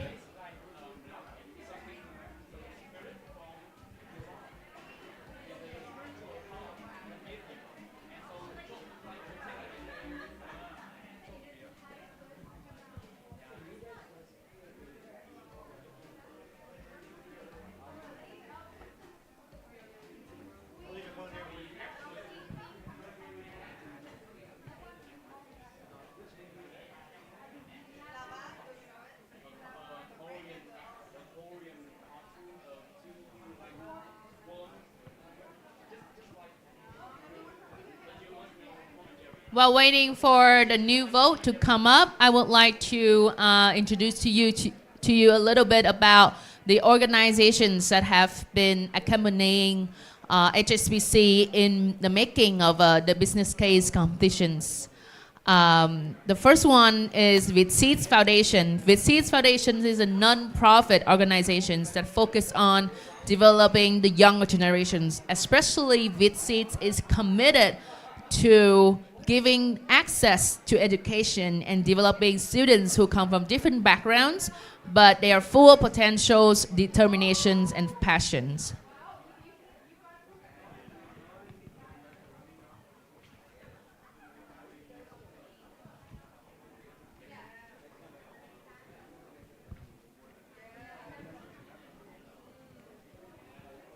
The second organization I would like to introduce you to is ELSA.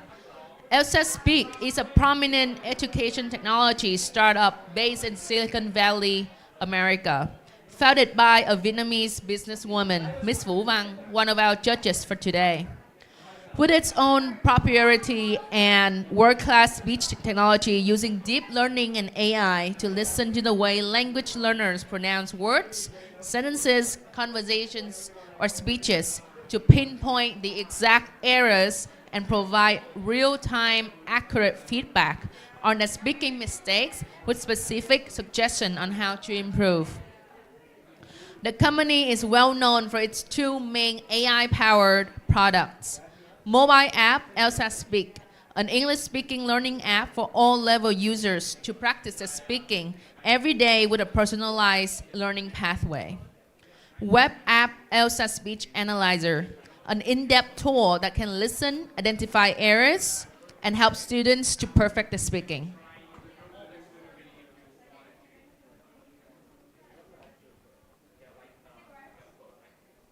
So, fun fact, the Elsa Speak organizations, the company Elsa Speak from Silicon Valley has actually given the best presenters of each team a free access to Elsa Speak for lifetime unlimited access.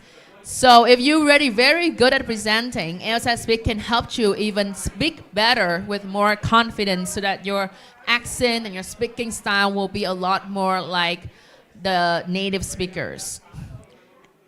And the best presenter of the day will not only be rewarded with Elsa Speak access, but also be rewarded with 1 year free access to Coursera, so you can learn as many online courses as possible on many different industry and majors. But only you have 1 year unlimited access to Coursera, so make sure that you will utilize this opportunity and to learn as much as you can from the online courses on Coursera.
Do you want to dance?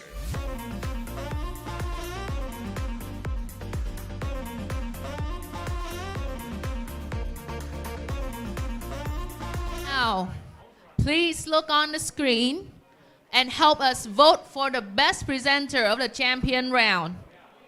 We only have 10 minutes before the awarding ceremony, so we really hope you can help us vote really fast. The best presenter of the champion round will be rewarded with not only Elsa Speak, unlimited access, but also Coursera 1 year access.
In 3 minutes, the poll will be closed, so please make sure that you take the chance to vote for your best presenter immediately.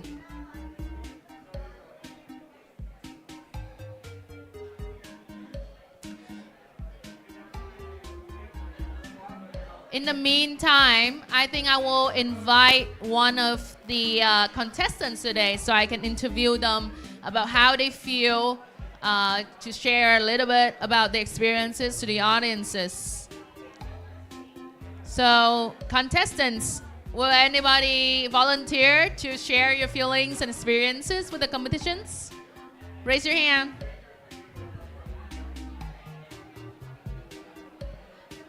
I wonder where our contestants are.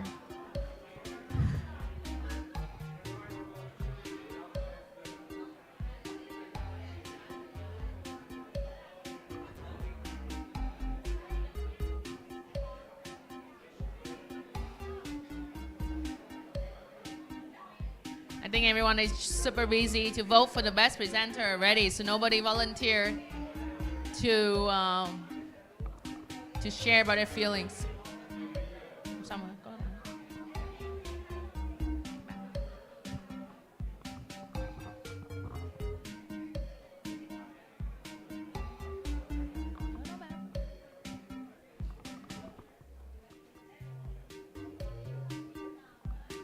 And also please take the chance to remain seated as we are proceeding to the most important part of today, which is the awarding ceremony.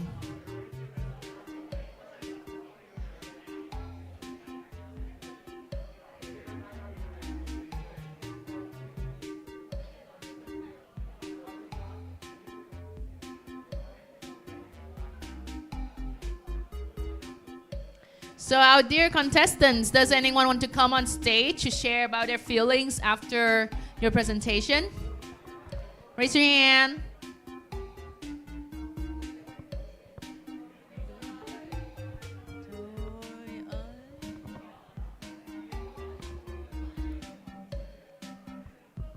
I want to ask somebody from the RMIT University if you want to share about your feelings after today. And maybe one person from Greenwich, Hanoi, can you share with me how you feel today? Hi guys, so obviously it's an honor to be here and to meet all of these big names in the industry of banking. It's been such an honor for us to have the opportunity to stand here and be ourselves and talk ourselves and give out our perspective, even with limited time. And we see so much growth because through every cases we must learn from it. We are forced to take into the knowledge of every case, and you know every case is a different industry, and we think that is very useful for us as students to be actually apply all the theory and learn new things on the way. Thank you so much for your sharings. I hope you have good results today. And I think that's time's up for the voting time for your best presenter of the day.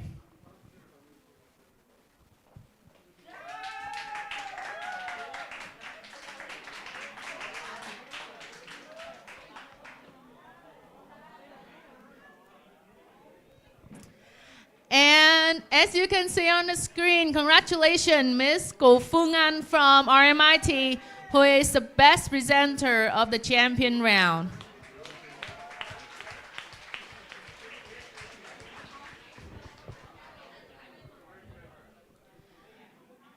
And now, we're very honored to welcome our judges back to the judging panel because they have made the most important decision of today. And now, ladies and gentlemen, welcome to the awarding ceremony of HSBC Business Case Competitions of 2023. HSBC Business Case Competitions is organized by HSBC Vietnam and Vietseeds Foundation in order to find the representative of Vietnam to join the regional round of HSBC and HKU Asia Pacific regional round business case competitions that are going to happen from May 23rd to June 1st on an online platform.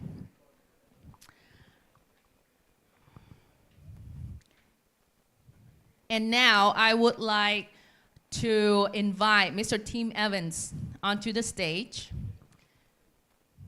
to first of all award the best presenter of the day, Ms. Go Fung An from RMIT University.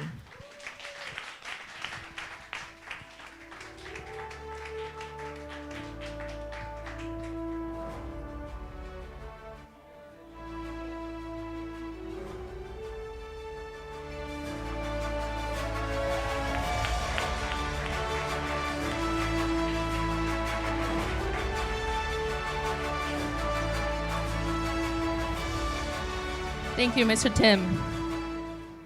And while we have you here on stage, before we commence the most important part, I would like to invite Mr. Tim Evans, CEO of HSBC, to have a very heartwarming speech about our competitions. That's a lot of pressure after we've just had the best presenter in the room up on stage. So hopefully I can live up to half of how she performed today. So congratulations, very well done. So to all the participants today, seriously, amazing job. You had 3 hours to read through what I thought was quite a complex case. All of you seem to have the ability to read through that, understand it, and then be able to put it down on slides. So I think it's a really positive outcome. I've been in Vietnam for 3.5 years. I'm incredibly bullish on Vietnam. I feel that the future for Vietnam is very bright. And people often talk about the future of Vietnam being bright because of foreign direct investment coming in, because of the growth of the consumer story in Vietnam, because of all the free trade agreements that Vietnam has signed. But I think people are missing the point. I think the real opportunity for Vietnam is you guys. You are the next generation of this country. Your work ethic, your ability to speak in a language that isn't your own, your ability to understand data, transmit it to an audience is fantastic. So I think the real power behind the Vietnam story is you guys.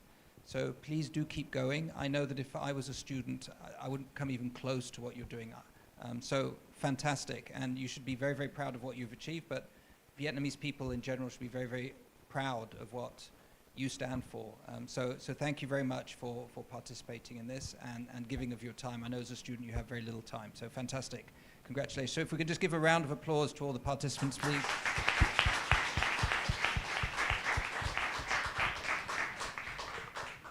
Well done. And so do we now go to the to the results?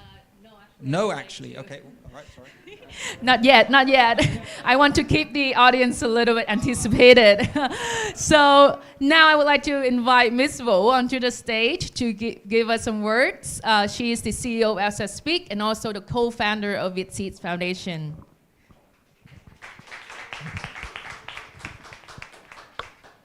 Thank you, Tim. Thank you, everybody, for putting together such an amazing day and an evening that is very intellectually stimulating for me personally. I think as Tim mentioned, if I were a student, and I think if you put these 3 judges together, I don't think we could have put together any presentation that's as good. I think we probably spend way more time debating, but not really putting together. But honestly, I'm really impressed with the quality, the critical mindset, the critical thinking that you put together, the thoughtfulness, and all of that done within very short hours. And as Tim mentioned, I think you guys are really setting the future for Vietnamese younger generation, and I'm really, really proud of where you guys have been and where you guys going to be going. I think this is the 5th year that we do this competition together. I have the honor to be the judge for the 2nd time, but this time in person, I can see the energy, I can see the excitement, and I think I'm really proud of what we have done, because I think these sort of like small competition really, really test as you guys go out to the real world about how your thinking is going to be challenged, the way how you handle criticism, the way how you handle the questions from the audience, because sometimes your answers are right, but other people won't understand you. You got to bring them along, right? And I think that's exactly what you have been doing on stage to really convince the audience about what you're thinking and why those are the right solutions.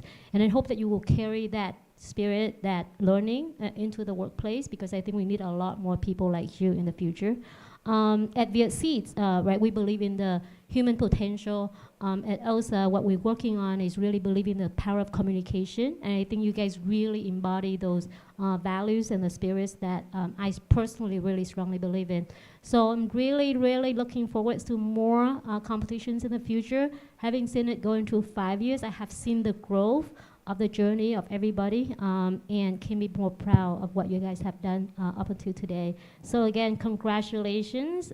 Keep doing the good work and go out there and make us proud of the Vietnamese younger generation. And congratulations to everybody for a wonderful night tonight. Thank you so much, Ms. Vo. And I would like to keep you on stage as well. And now, yes, Mr. Tim, I would like to pass the microphone to you because now we're moving on to the most exciting part. But before that, I would like to invite Dr. Tuấn onto the stage because our judges here today will be the people who will give the awards to the contestants. But the person who will tell us the result will be Mr. Tim. So yes, Mr. Tim, may I know the first team that win the second runner-up rank? Okay. The first team of the second I runner-up. know. Yeah. I'm just trying to get the suspense to build a little bit. Yes. So I'm speaking very slowly. So the second runner-up is... Are you ready? Greenwich University Da Nang, Team Grow. Yes, please give a big round of applause to welcome Greenwich Da Nang Team Grow onto the stage to be awarded and take very amazing pictures with our judges onto the stage.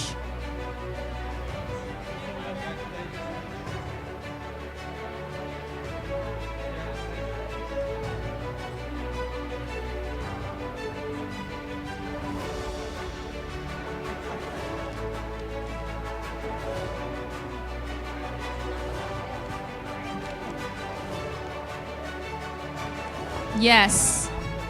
Can you please look onto the pictures to take the picture with our judges?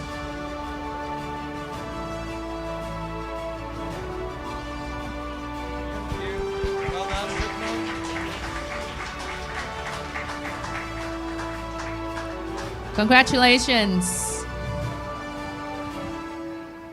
And now, the second team for the second runner-up. The second team for the second runner-up, Sally, is Greenwich University Hanoi, the Underdogs.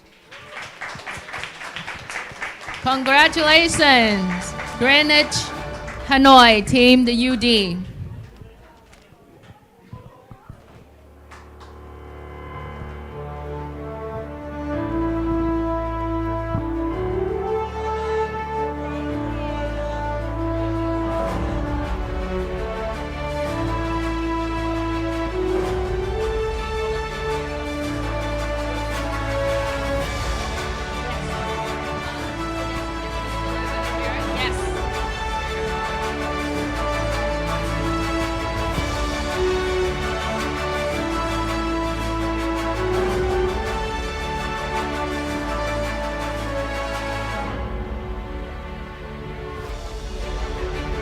Congratulations. And now we are down to only two teams, RMIT Ho Chi Minh City or FTU Hanoi campus. So Mr. Team, can you please let us know the first runner-up?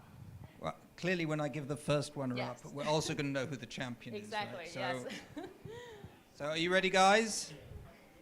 All right, the first runner-up is, drum roll, very good, Foreign Trade University Hanoi, Lava. Congratulations. Please invite Team Lava, Foreign Trade University, the first runner-up of the champion round.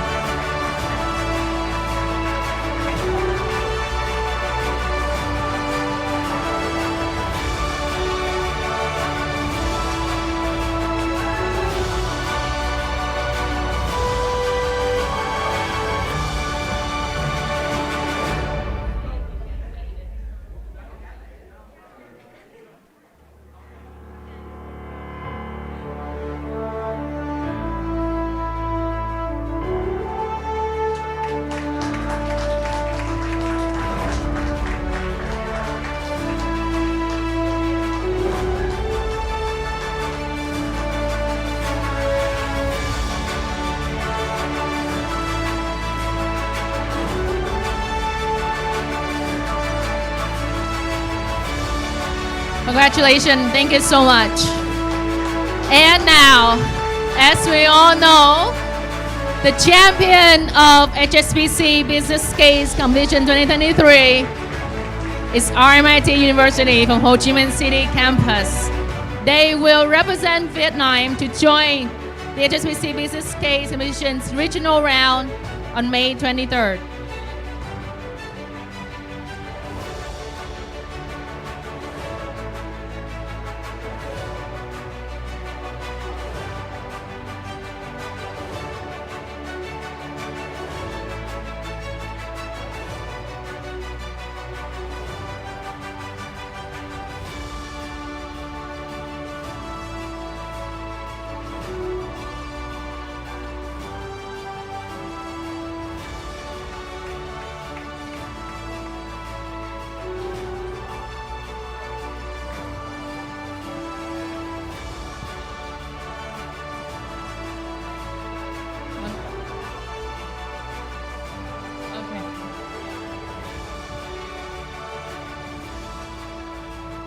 We're good with pictures? Awesome. Thank you so much. Congratulations, RMIT.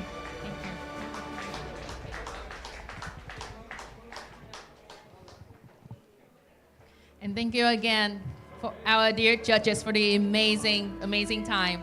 Can you please look onto the live stream to say hello to our audience online as well? And would you like a picture with you on stage? I would also like to say a very big thank you to Sally for all the hard work that you have done being the MC last night and today. You've made a real contribution to this event, so thank you for everything you've put into it. Really appreciate it. Thank you so much, Mr. Tim.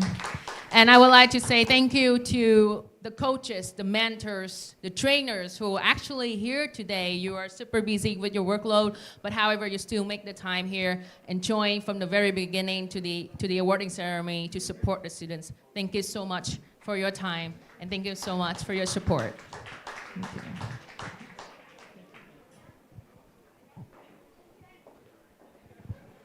And that has concluded our awarding ceremony and also months and months of HSBC Business Case Competition 2023 of Vietnam.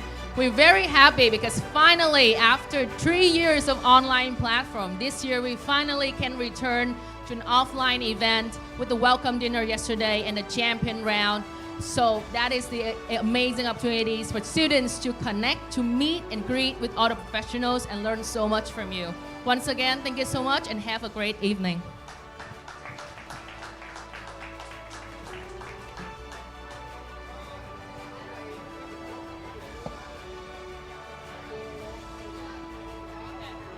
So now the stage is free for anyone who would like to take some photos.